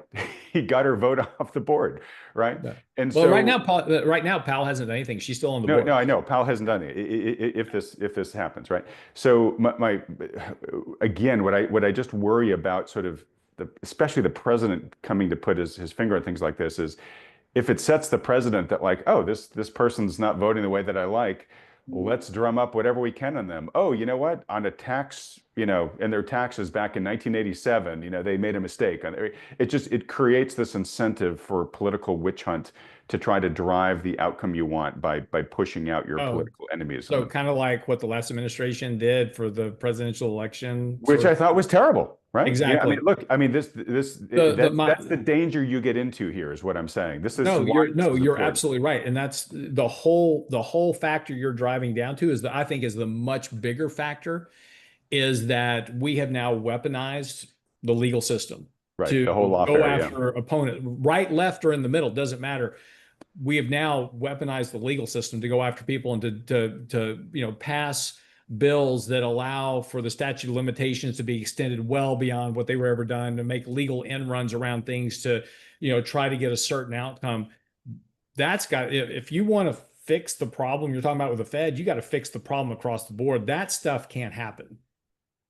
Yeah, well, look, I mean, and it is happening, and we could do a whole rant about that. But again, Yeah, I'm glad I remembered to mention that, because to me, that is a big part of the danger of what's going on right now with this, absolutely. No, right? and for the outcome of a lot of things, I think that is one of the bigger kind of the Damocles swords that's sitting out there, is that we've moved into this environment of actions that we should not be doing across the board. Okay, gotcha there. I got to move on because we're Yeah. running out of time here. I'm skipping over a whole bunch of interesting topics, but we'll get to them hopefully next week. Real quick, and just give me the 30 seconds on this, Lance. Mhm. You wrote a piece recently saying that, or you did a video this week on gold acting as a liquidity source for stocks. Yep. I just want to note on the day that we're talking, um, stocks getting hit a little bit. Gold futures are above 3,500 an ounce. They spiked in response to the PCE numbers here. Um, anything? What's the punchline on this gold as a liquidity for stocks point? No, no, no. So yeah, you got to go watch the video. What I was talking about was is that if you look at, kind of markets in general, there's this non-corollary, kind of that trade that's going on right now. So you took a look at, for example, gold had been really flat and a big trade. This has been running in a big trading range now for about the last 3 months, while stocks have been rising. Gold really hasn't gone much anywhere. It's just trading up and down. It's not having a big sell off, but it's also not rising. And so it's just simply showing the change of asset flows within markets. When stocks were going down, money was hiding in gold because of worries about tariffs, et cetera. And then as stocks are rising, people are going, okay, I have money in gold. I've got big profits here. I'll take it there and I'm going to buy stocks now because they're going up. Stocks are down today, so gold is up. So money's just rotating back and forth between these liquidity sources. And whether it's gold or Bitcoin or other asset classes, we're just seeing money. But when you're starting to talk about beta performance, et cetera, Hmm. looking at relative asset classes, and so you're kind of looking at this goes back to talking about money flows, right? So where you're looking at money flows going is just kind of tracking where the money's hiding and where it's not hiding, and that was the point of the video. Okay. All right. And folks, if you want us to go deeper into that next week, we can. I'm sorry to have to rush here. All right. Two last things. We forgot to put up the S&P chart last week and show folks just where we are on the TA. Do you mind if we do that real quickly here, Lance? Sure, yeah, yeah. All right. Hold on. So we'll do that, and then we'll have you run through your latest trades. Yeah. So hold on. This is not the that's Nvidia. Real quick. Hold on.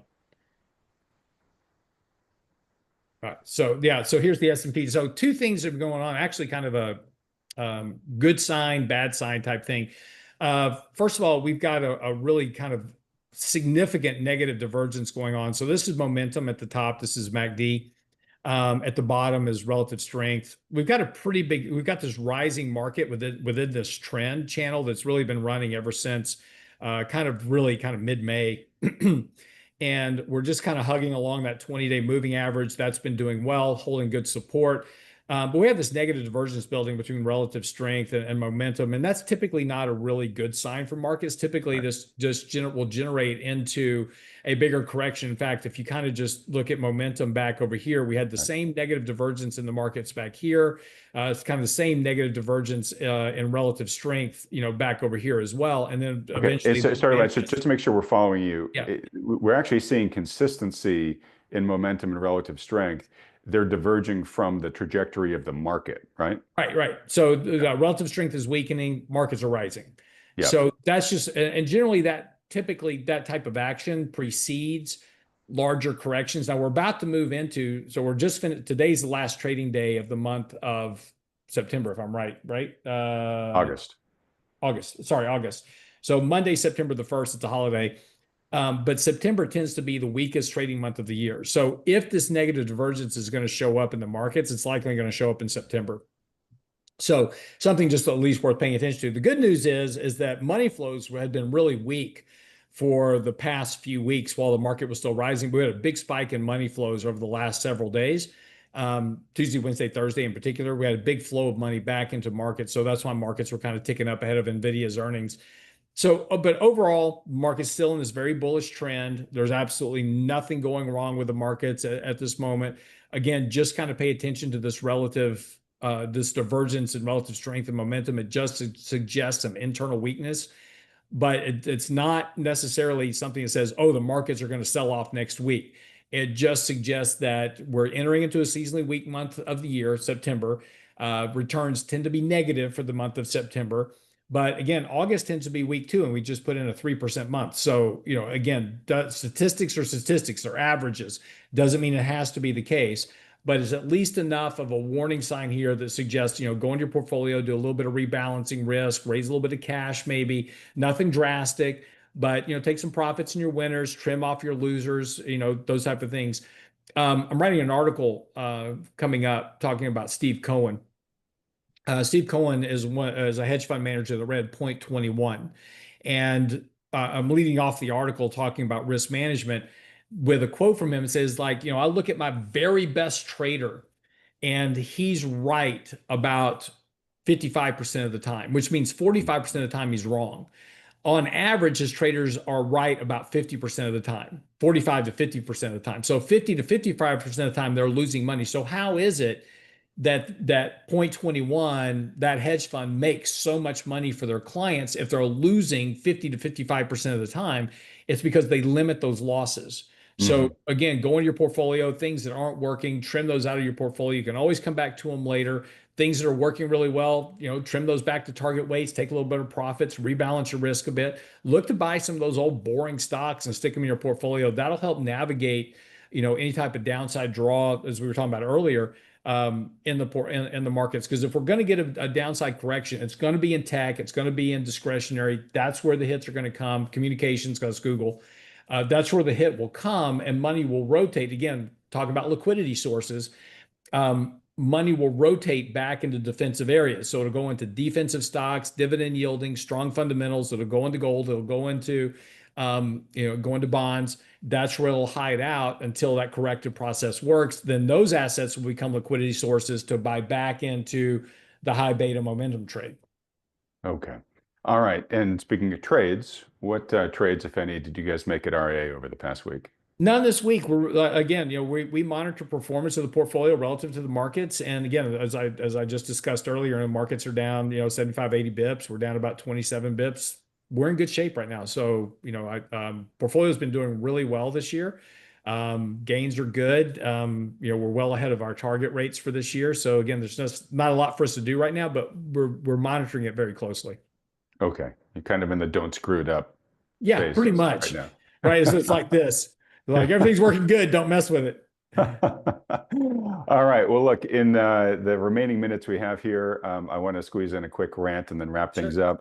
up. Speaking of rants, Lance, last week's discussion really did seem to resonate with a lot of folks emotionally and Yeah, primarily.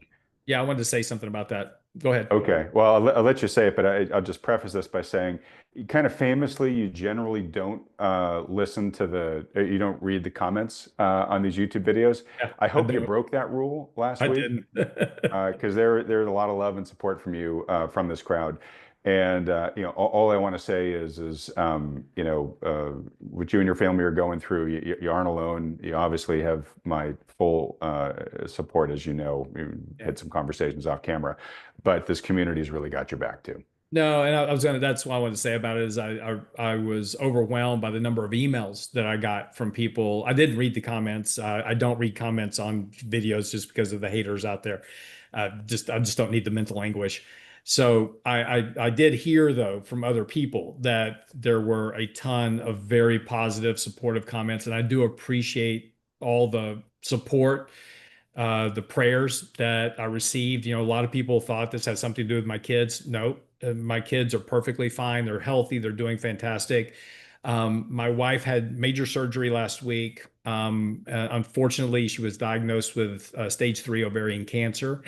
So we are dealing with that as best we can right now. But your support and your prayers and everything else that y'all sent to us was I shared with my wife, and they're greatly needed, and we appreciated it very much. Yeah, all right, my friend. I didn't know that you were going to share the details there. Now that it's out in the world, um, folks, you get a sense of what Lance is going through. It's not minor, but Lance, you never know. We got a big audience here. We may have some people that have some things they might be able to share that may be helpful, whether it's just having gone through similar, strategies for going through similar tough times like this, or we might have some cancer specialists out there as well, even though I know you've got the best in the world working on her right now. Yeah. So anyways, folks, understandably, Lance may not be as available or as incredibly dependable as he normally is for this channel, given his responsibilities. And so I have told him, which I'm sure you're all on board with me with, which is that we'll take as much of him as we can get that works for him. And whenever he's got to not be here, that is absolutely okay. His cohort, Michael Lebowitz, is sort of on call to step in whenever needed. And Lance, if there are times where Michael can't do it, don't worry. We'll figure out how to soldier on. Have that be not even the last of your worries. Have it not even be a worry on your list, but just obviously focus on the things you need to focus on. Yeah. But no, my plan is, and look, this goes to our old conversation we had last week, is that, this is, for me, this is a very, for my wife and our whole family, it's a very challenging time right now. Um, but this goes back to our conversation last week, is this is the point where you have a choice and you can just quit, or you can say, and this is why I love my wife so very much, is, after we got the news, it was devastating. Lots of tears, lots of crying. Sorry. Um, All right, buddy. but she looked at me and she says, we're gonna fight. You have a choice. You don't have to fight. You can just take the consequence and go, or you can go through this horrible thing called chemotherapy and fight. And she just looked at me and she says, no, we're gonna fight because we have too much that we have left to do. And so that's the choice we make. But this is, this is those points in time where, if you're running a business or you're, dealing with, financial troubles in your life or any of these type of things. And again, a lot of people, when we talk about things like, buying a house or saving or, trying to grow wealth in the markets, and it's so unfair because of this, that, or the other thing.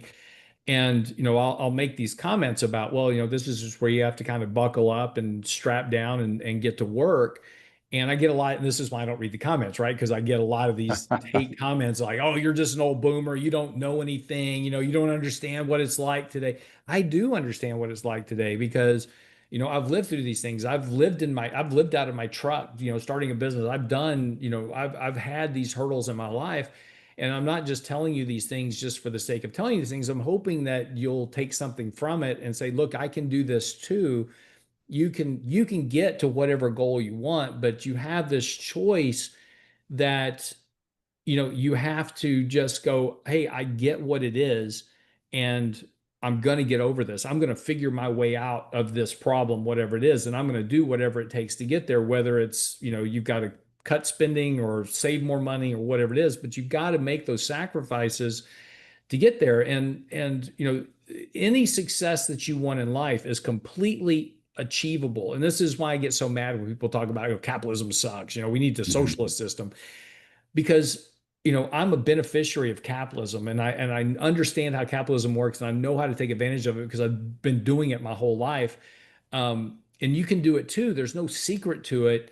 You just have to be willing to take the hard knocks and get up and keep going and keep moving forward. And sometimes it just seems like you just can't go forward. It just seems like it's just an insurmountable obstacle. And there's no way I'm going to get over this. But it's just like that old saying is like, how do you eat an elephant? One bite at a time. And this is why we talked about boxes last week, is just this big problem is so insurmountable. I can't get over it. I'm just done. Right. But if you can take that and break it down into the pieces you can solve right now and the pieces you can't, and put the pieces that you can't up on a shelf right now, we'll get to those later, but start solving the problems you can today, you can get to whatever goal it is. I can't buy a house. It's unaffordable. Okay, well, what could I do to get there? Well, I need to save a down payment. So let's work on that first. I can do that, right? I need to save 50 bucks a month into my savings account, or 50 bucks a week, whatever the number is. Start small, work on those little boxes you can solve today. And then as things start to mature, other boxes will come off that shelf that you can start solving now because, hey, I've got my down payment saved up. So now what do I need to do? I need better credit. Got to go fix my credit. How do I fix my credit? Right. So, but again, as those unsurmountable problems find solutions, you'll get to your goal. It may take, it won't be today and it won't be tomorrow. It might be 5 years from now, but you can get to whatever goal you want. So, I mean, I agree with everything you're saying, Lance. I hate the fact that you're having to teach us in real time, Yeah, how to do this. me too. I hate the I would reasons that prefer are not to making you be. the model. I know. I Um, prefer not to be. Trust me.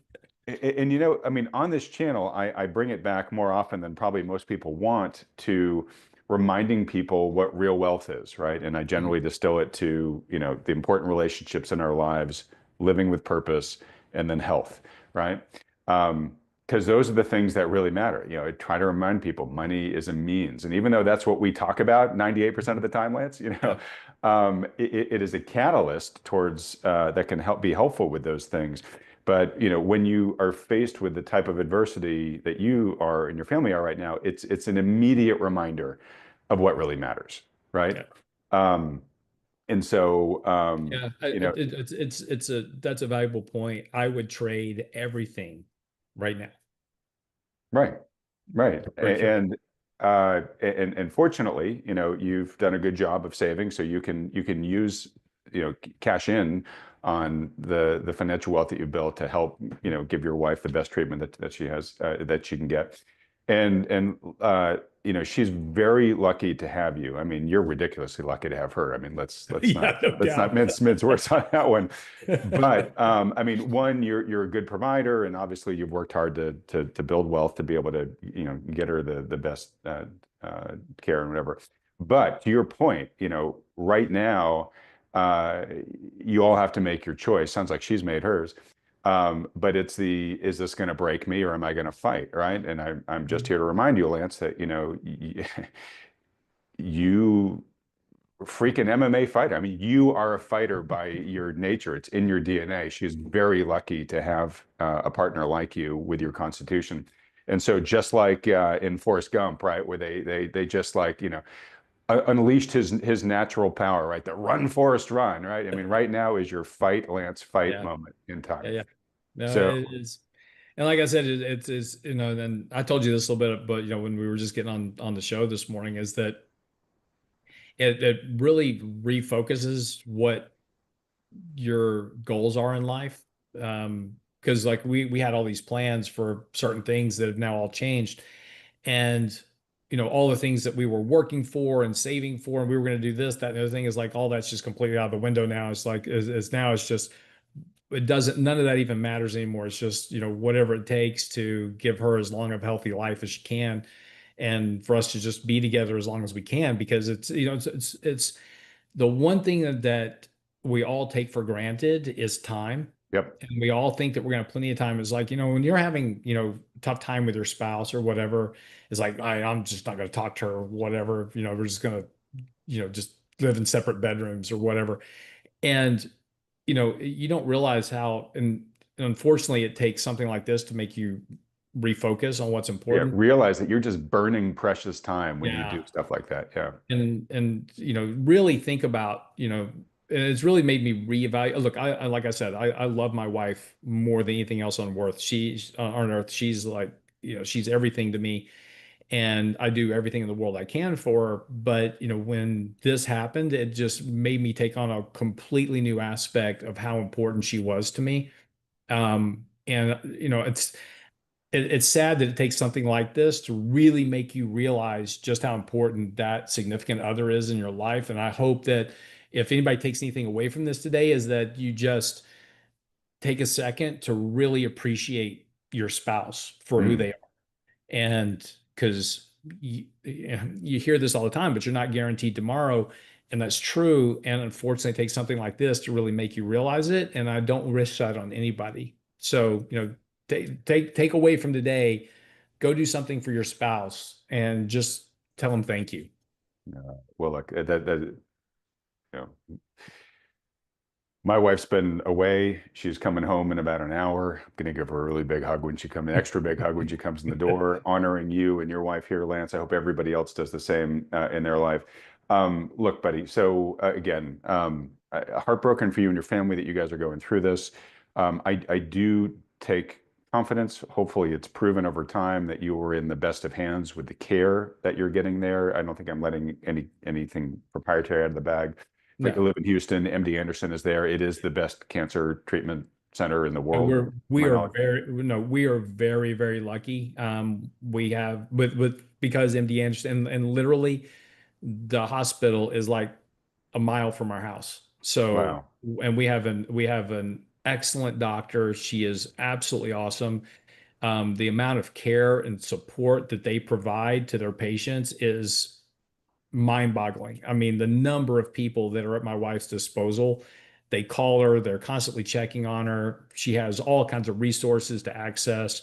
Um, you know, one of the things when we were going through the surgery process is I'm always fascinated by business, right? Hmm.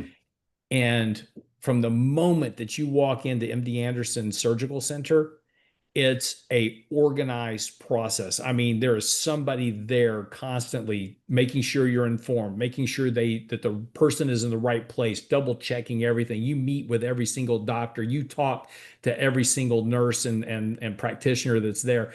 And it's such and there's like 50 people coming in at one time, and they're just just funneling these people off. Everybody's getting taken care of. It's such a well-oiled machine. I'm like, I need to figure out how to run my business like this because it's phenomenal how well, and of course they've been doing it for decades, but Right. it's absolutely phenomenal, how controlled that entire environment is.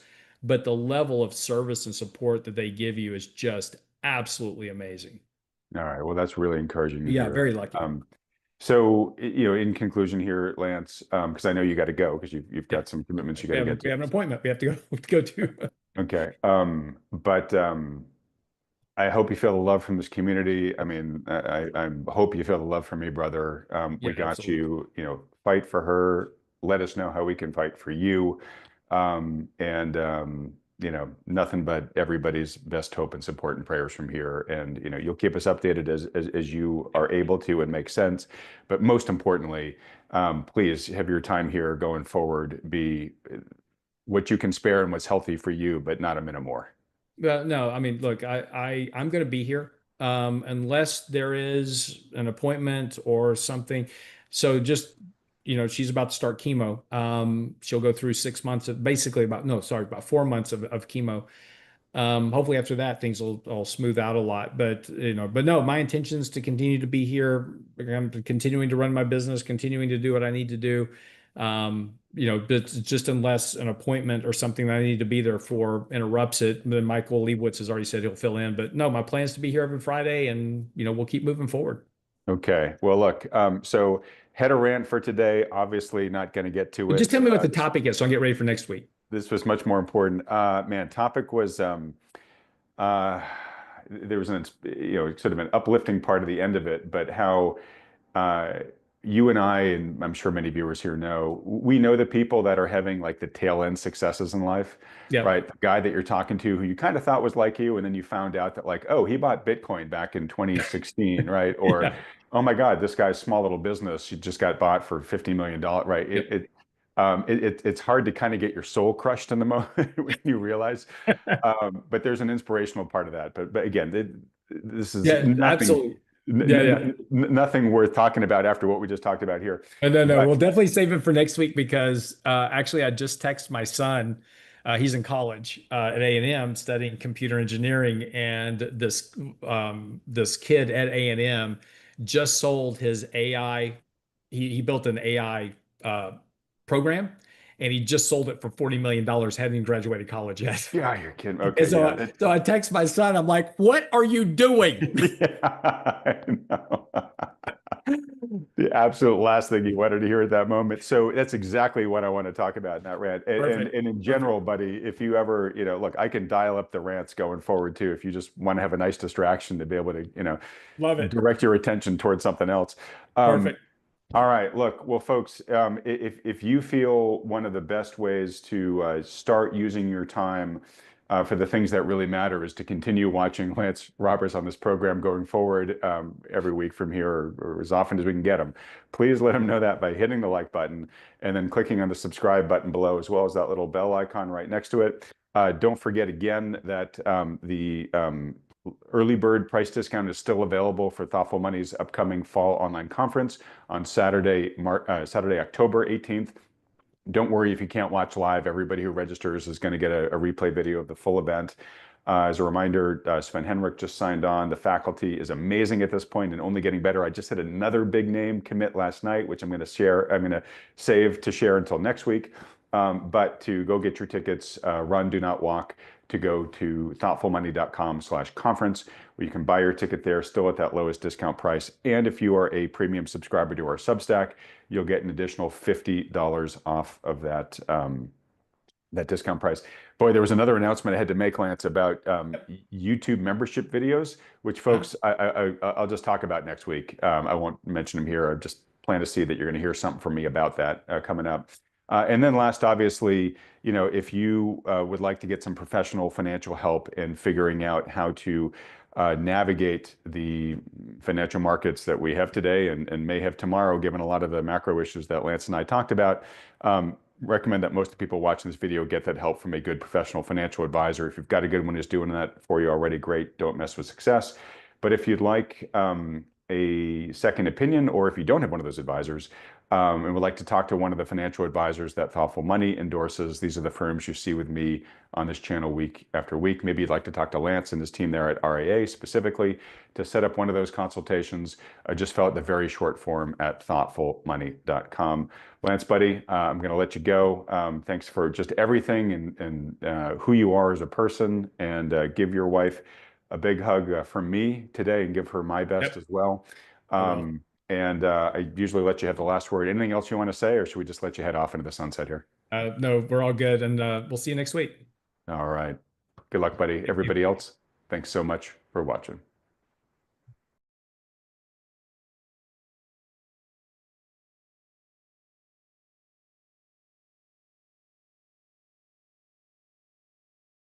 Right now, silver looks weak compared to gold when you go back to 2011 high, but what's been going on for 5 months is a lot more strength in silver. I think that's going to continue, and I think it's going to get explosive. And I think we're going to look down in, a couple months, and we're going to say, oh, wow, finally, the beast is out above its all-time highs. It's like 60 or 70, which is sort of a broad working target we have for the next surge. If gold just stood still and silver went to, 2% of it, silver would be $70 or so, But gold will be going up there in that time. It's just that silver will be outpacing it. So we think right now the place to be most focused in terms of holding a position, we said that about several weeks ago, and sure enough, bang, we're up through the highs again. I think the game is started again. I'm not quite sure where gold's going to go in this particular surge. Ultimately, it may go to 10, 20,000. Silver is gaining momentum and looks set to outperform gold, with analysts expecting it to break past its old highs and potentially reach $60 to $70 as it catches up. Even if gold held steady, silver could rise to around $70 at 2% of gold's value, but since gold is also climbing, silver's outperformance is likely to accelerate. With gold's rally restarting and long-term projections pointing as high as $10,000 to $20,000, the strongest focus right now is on silver within the monetary metals. Michael Oliver is a seasoned market analyst and the founder of Momentum Structural Analysis. He explains that gold has spent the past 5 months consolidating in a sideways range, frustrating skeptics who expected a major correction. Instead of falling, gold held firm and is now breaking above $3,500, signaling renewed momentum. This pause acted as a cooling-off period, setting the stage for the next surge higher. Analysts suggest this rally will be powerful but not the final peak, with potential targets of $10,000 to $20,000 in the long term. Silver and gold miners are also showing strong outperformance, with silver expected to surge towards $60 to $70 before any meaningful pullback. Unlike past rallies, this move is supported by deeper global and macroeconomic shifts. The dollar index has been flat for nearly a decade, yet gold has more than tripled, showing that other forces are driving demand. Weakness in treasury bonds, signs of a topping stock market, and risks of a sharp Bitcoin decline could all funnel more money into precious metals. With these pressures building, gold and silver may see explosive upside before year-end, as investors rush to safe havens amid mounting financial instability. Before we begin, please subscribe and enable the notification bell so you stay up to date. We'd love to hear your thoughts, so please share them in the comments. Well, gold's momentum is positive. In the 5 months of horizontal price action we've seen, it allowed all the doubters, and there are ever doubters out there. It's got to correct, it's got to go back to 20, this level or that level, some old high, and it didn't do it. They sold into it repeatedly, like 3 times. It got up to 3,500 or 3,450. Right now, we did trade above 3,500 today, by the way, using October gold. They couldn't break it. They sold it, and they kept getting these $100, $150 pullbacks, and then bang, you're back up again. So I guess they got taught a lesson that this is not some beast that has to correct big time. Instead, it had a correction by standing still for 5 months. And our work on momentum and clockwork of momentum, meaning often momentum swings can be measured on certain of our metrics in terms of how many months have been spent trending up on the oscillator or down on the oscillator. And for that 5 months, we've had a corrective downside process in momentum as it cooled off while price went lateral. The clock is old. We said that about several weeks ago, and sure enough, bang, we're up through the highs again. I think the game is started again. I'm not quite sure where gold's going to go in this particular surge. Ultimately, it may go to 10, 20,000, okay? But we're focused right now on MSA on this issue. This particular surge will not end the bull market, but it will be dramatic. And therefore, if you're invested in the monetary metals, particularly the silver side, and the gold miners, which are now also outperforming gold, we're looking for points to take profits. But I'm going to tell you that in the case of silver, we're not looking for it, frankly, until we get to 60 to 70. Because we've blown out the idiot highs, which means, pardon me, those who missed the move, had ignored it and doubted it, will suddenly say, well, golly, I got to be in that. Okay. And then you get a further gush of money into a fairly small market, which could easily goose it into that zone. And we've got some reasons for that zone. But ultimately, there could be a correction up there, not the top. So if you're fully invested, unleveraged, ignore what I'm saying. Because I think we've been arguing that this move in gold and silver is different from the prior ones. This time, I think there's more fundamental and macro technical events going on globally and in major asset categories, not just a stock market top, which I think has been making since early this year. It's a widening top, but it's a topping pattern.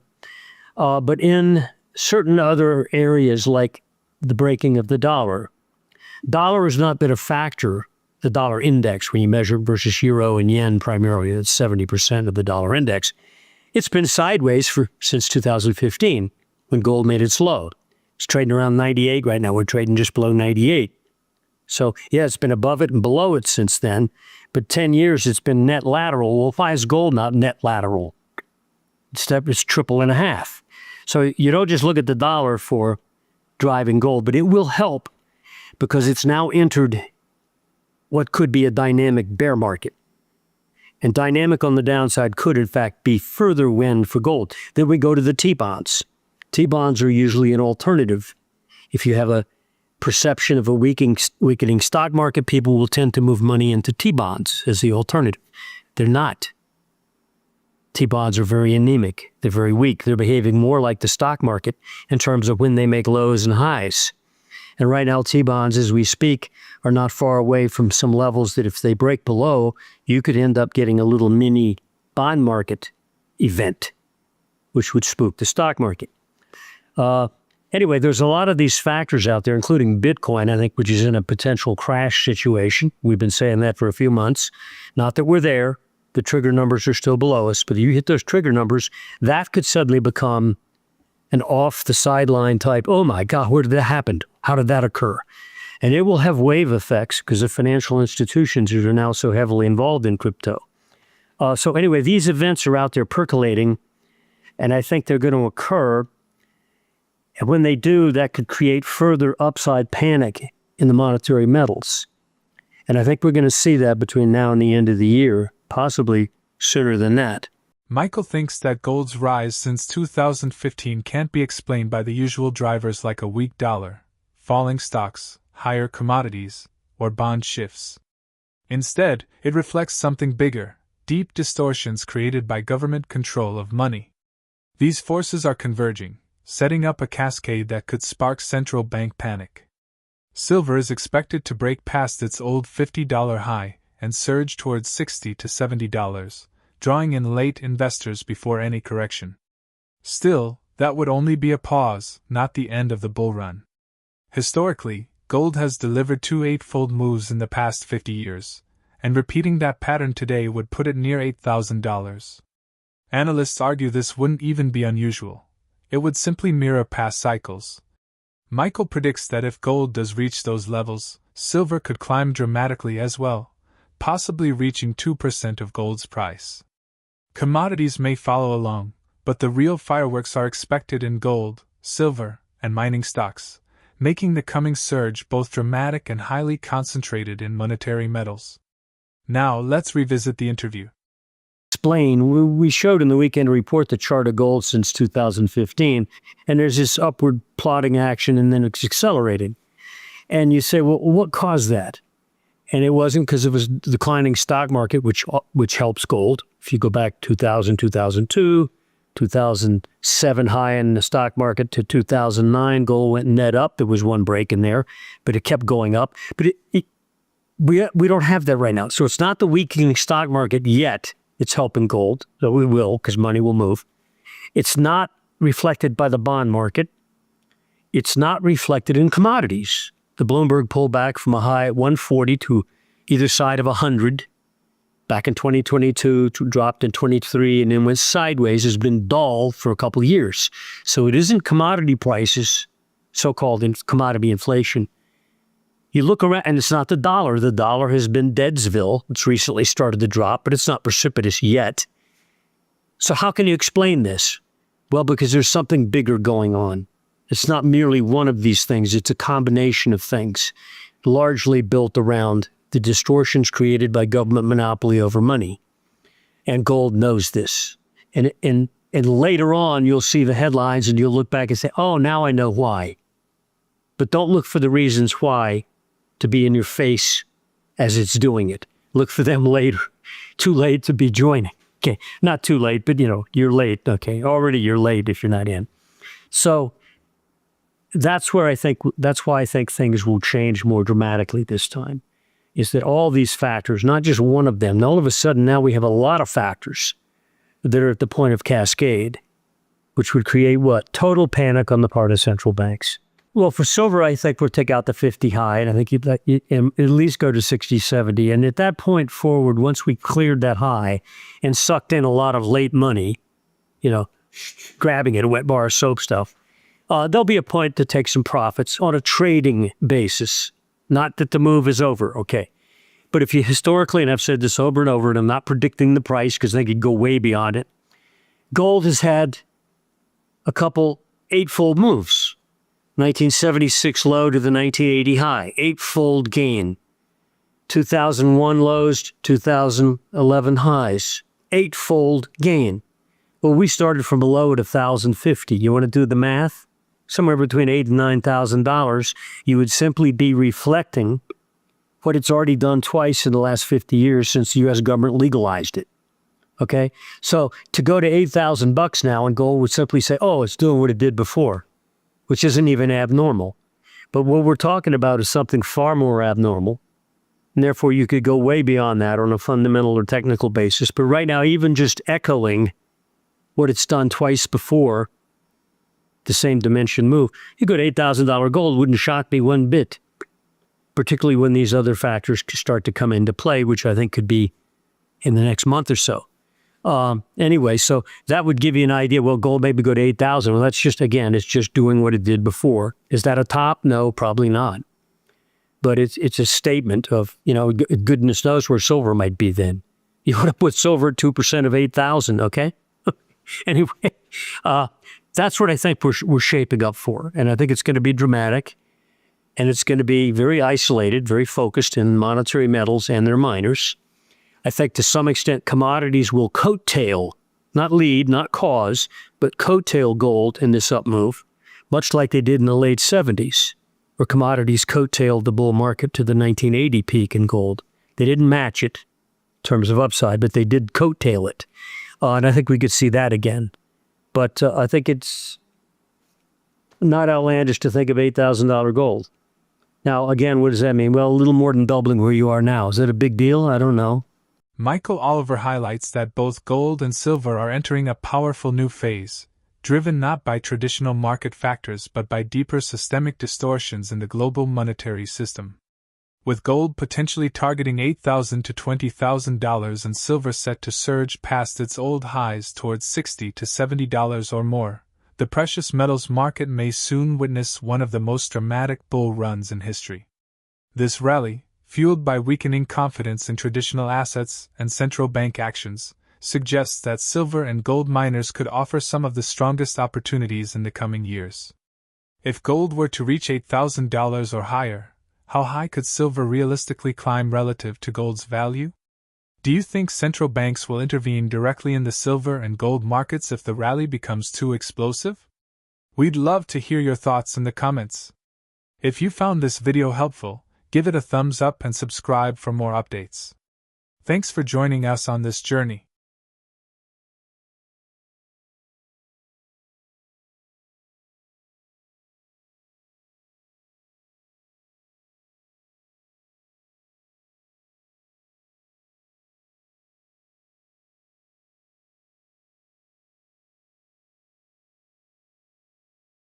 It means that the government has to start building stockpiles. And so it's another buyer, and it's a big buyer. This is a really big big buyer.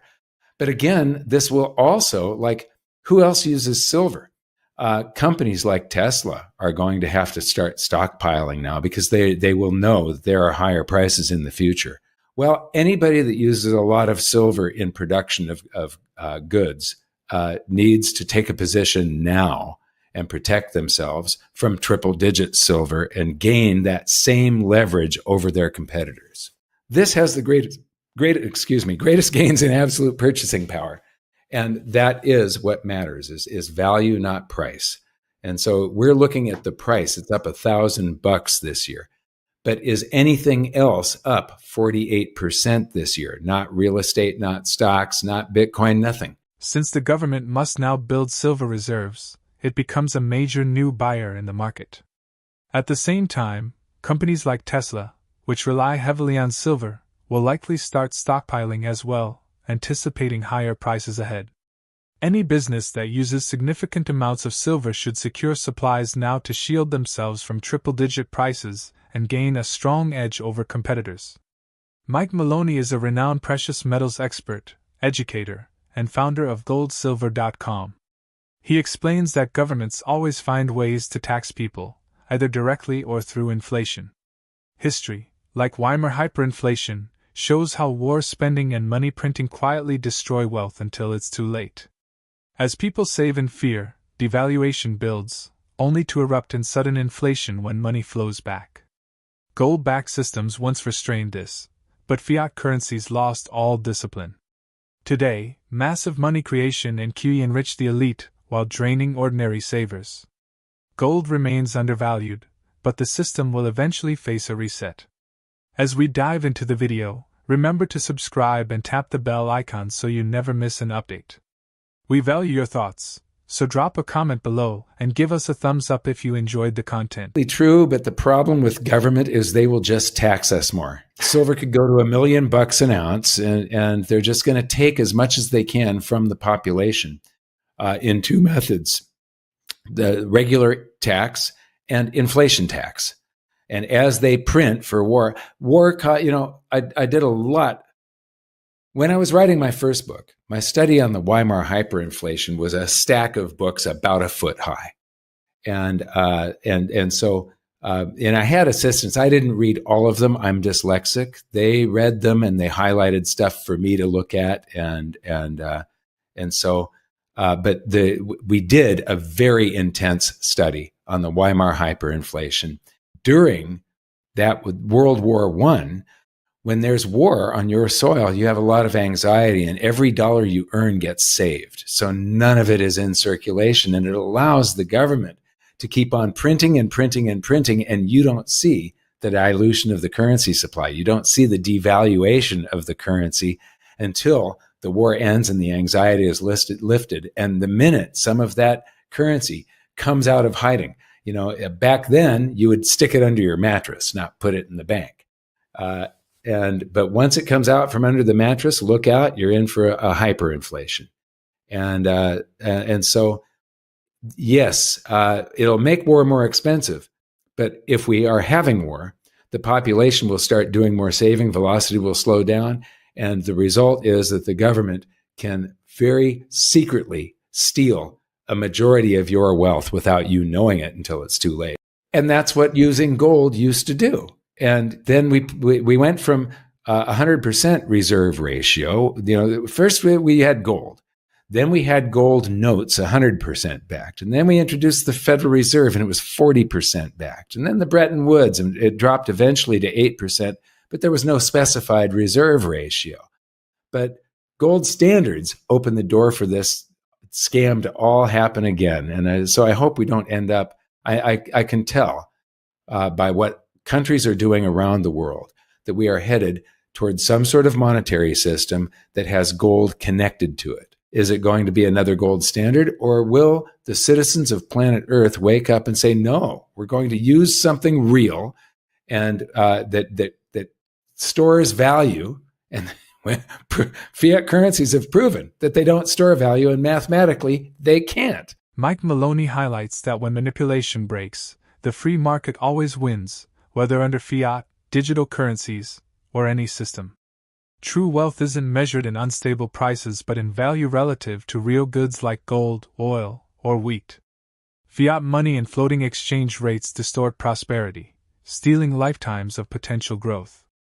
History, like Weimar Germany, shows how loss of confidence leads to hyperinflation, where people rush to trade currency for anything tangible. In such times, gold rises faster than everything else, gaining real purchasing power. Today, with gold up nearly 50% this year, outpacing real estate, stocks, and even Bitcoin, it's clear that value, not price, is what matters. Now, let's get back to the interview. Yeah, and that explosive phase change is when the free market overwhelms the manipulation, and it always has and it always will. It doesn't matter if we're in some digital currency system. It doesn't matter if they lock us in a jail cell and put us to work and extract wealth from us that way. It doesn't matter even if it's the matrix. The free market will overwhelm it. You and I spent a lot of time creating a chapter for the great gold and silver rush of the 21st century. And it's something that I dubbed wealth cycles back in 2010, I think. And we measured like everything that we could measure where we could get data that goes back into the 1800s. And what we discovered there, what's going to happen? Yes, the old measurements, if you're using currency. Ratios? No. It's impossible for the ratios not to stop working. Once you use ratios, you are getting rid of the currency. That's being taken out of the equation. When you measure your house value of your home in barrels of oil, ounces of gold, bushels of wheat, tons of iron, pounds of copper, shares of the Dow, when you do that, you start seeing what true value is, not price. We have to stop measuring things in price and start measuring the value of things. Steve Forbes, there was a great animation that our animator Aiden did for Steve Forbes when he was in Hidden Secrets of Money. And he talks about, what if the foot changed every day? So 11 inches one day and 14 inches the next or whatever. Or if you're trying to bake a cake and the clock change, a minute is 40 seconds one day and 90 seconds the next day, things become impossible. Well, that is the US dollar.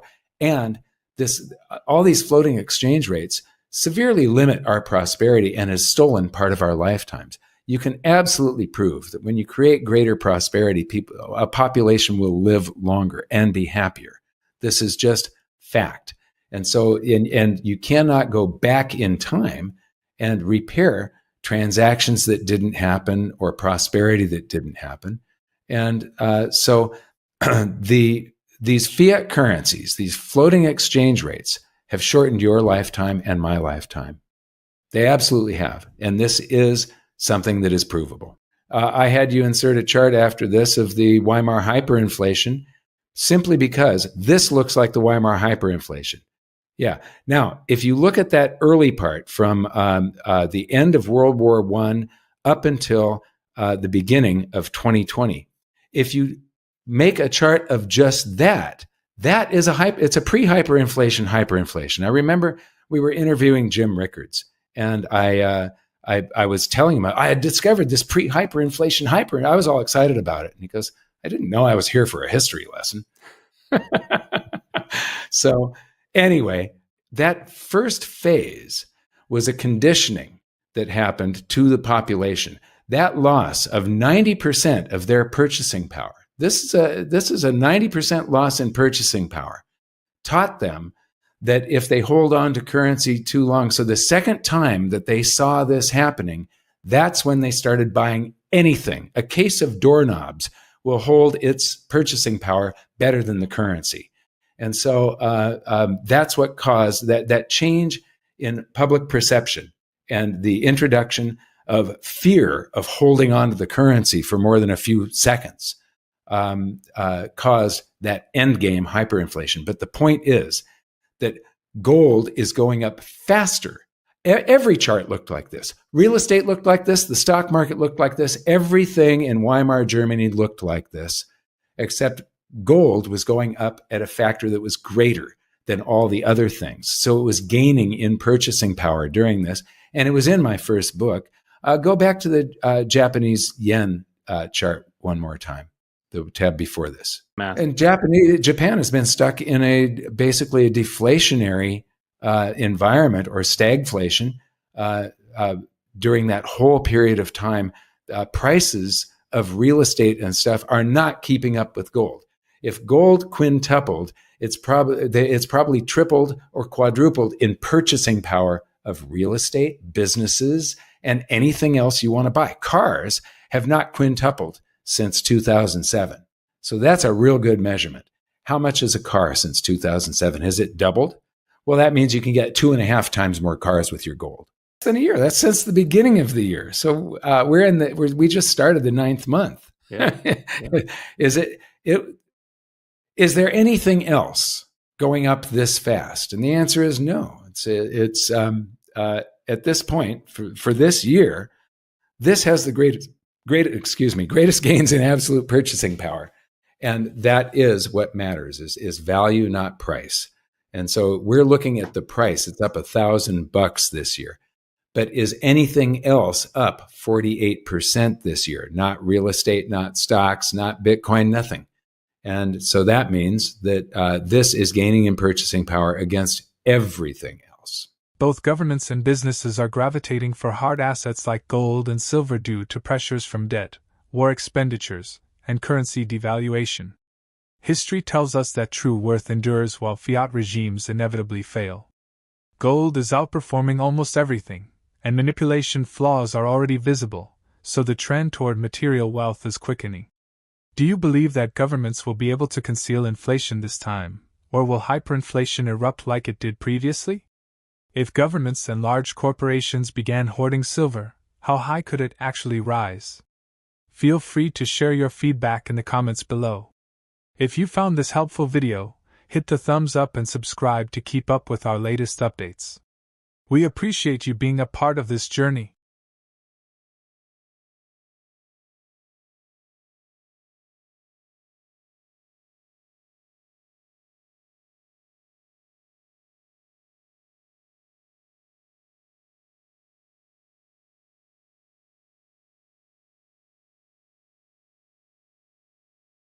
First started being bullish on gold again. 150% from here would be talking about a $7,000 or $8,000 gold price. I'll tell you this much: if we have $7,000 or $8,000 gold price in the next 12 to 24 months, the world that we are living in, we're probably not going to be going out too much. We're going to have a lot more concerns than we have, because to be driven to that price in that short period of time, there would be some really, really serious issues. We're both coming back. I really like the way they're performing. I think $40 sometime in September is coming. That's a psychological number. Of course, the big number will be 50 and change. But I think the fundamentals for both gold and silver, technically and fundamentally, are firing on all cylinders. Gold could theoretically climb to $7,000 to $8,000 within the next year or two, but such a rapid surge would signal major global turmoil, bringing far bigger problems than just high prices. On the other hand, silver is showing strong momentum, with $40 likely as the next milestone and $50 being the critical psychological level ahead. Both gold and silver are performing well, with their technical and fundamental drivers aligning stronger than ever, suggesting solid support for further gains. For most of his career, Peter Grandich, a market strategist with more than 4 decades of experience in the financial world, viewed silver as secondary to gold, but earlier this year his outlook changed when silver dipped under $30. Since then, he's become openly bullish on it, even suggesting it could outperform gold going forward, something he never expected to say. Both gold and silver have broken through key resistance levels and are showing strong resilience against intraday sell-offs, bouncing back quickly each time. With silver holding firm, he expects $40 soon, with $50 as the next big psychological level. Importantly, silver's supply and demand dynamics are now stronger than at any other time in his career, making the case for higher prices even more compelling. While silver's past highs, like $50 in the Hunt Brothers era, were distorted by unique events, the more recent $45 level is a better benchmark. Adjusted for inflation, silver's true all-time high hasn't even been reached yet, leaving significant upside potential. Peter Grandich points out that gold and silver miners are thriving, generating record free cash flow and strengthening balance sheets.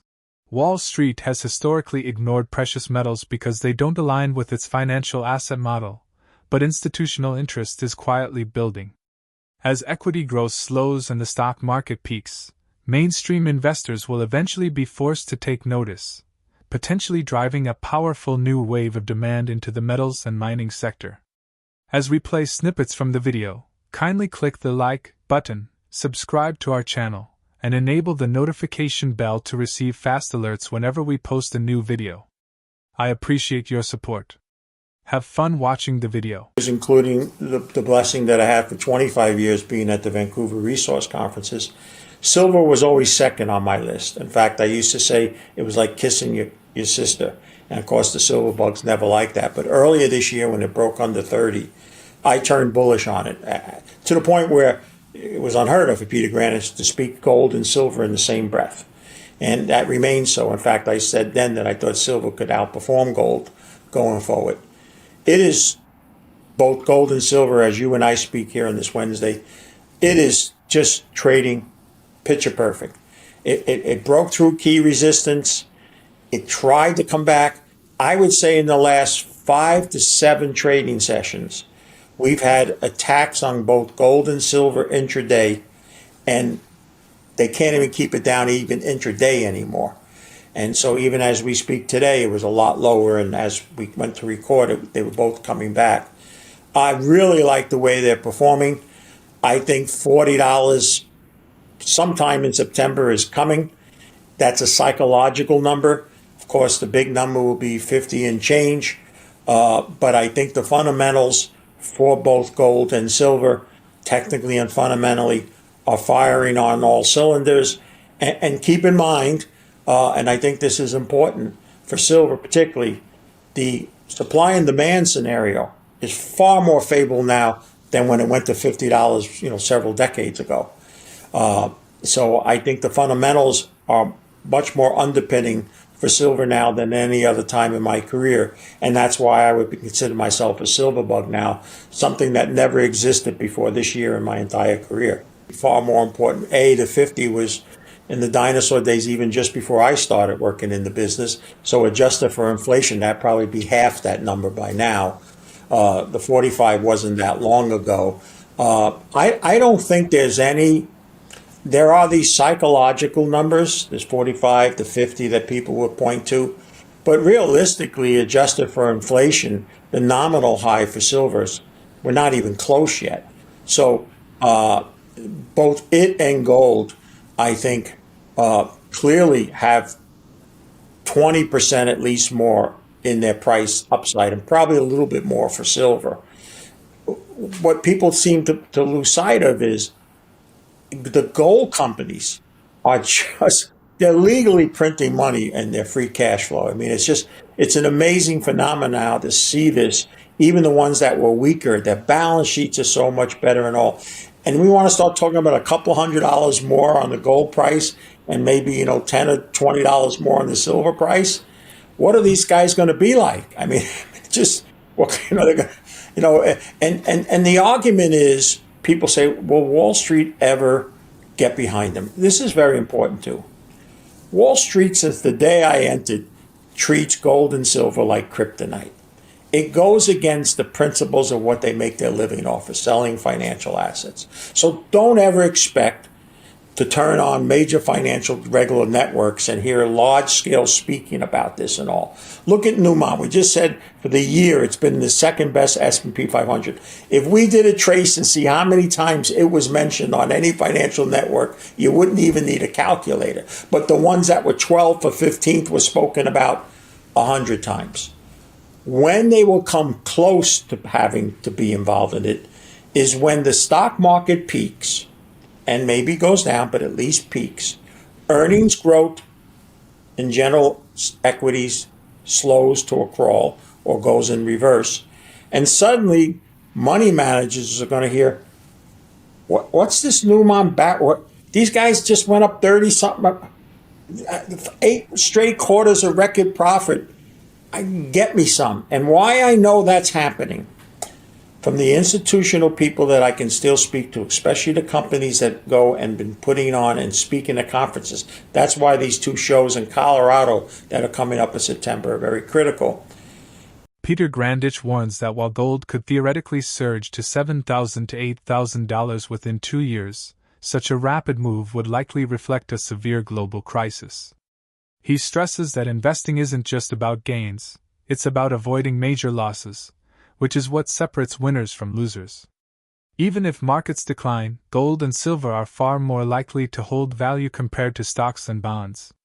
He recalls advising clients in 2021 to move into physical gold, but only one truly listened, and that person is now far ahead. Bonds, once thought risk-free, have already dropped 30 to 40%, proving even safe havens can fail. For the next 12 to 24 months, Grandich says he would stake everything on gold and silver over traditional assets. Let's move back to the interview. Let me put it this way.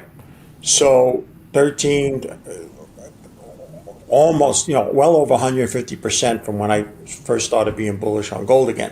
150% from here would be talking about a $7,000 or $8,000 gold price. I'll tell you this much. If we have $7,000 or $8,000 gold price in the next 12 to 24 months, the world that we are living in, we're probably not going to be going out too much. We're going to have a lot more concerns than we have, because that would, to be driven to that price in that short period of time, there would be some really, really serious issues. So in some aspects, I hope we don't get to that level. Okay? But where I think what you have to ask is, it's not, let me just throw 41 years of experience. It's not how much you make, it's how much you don't lose separates the winners from losers. It's very hard for people to understand that. But if you don't lose as much, that means you get to play a lot more, and then you have more chances of success. So what I think is more important to consider here is, what will end up better for me the next 12 or 24 months?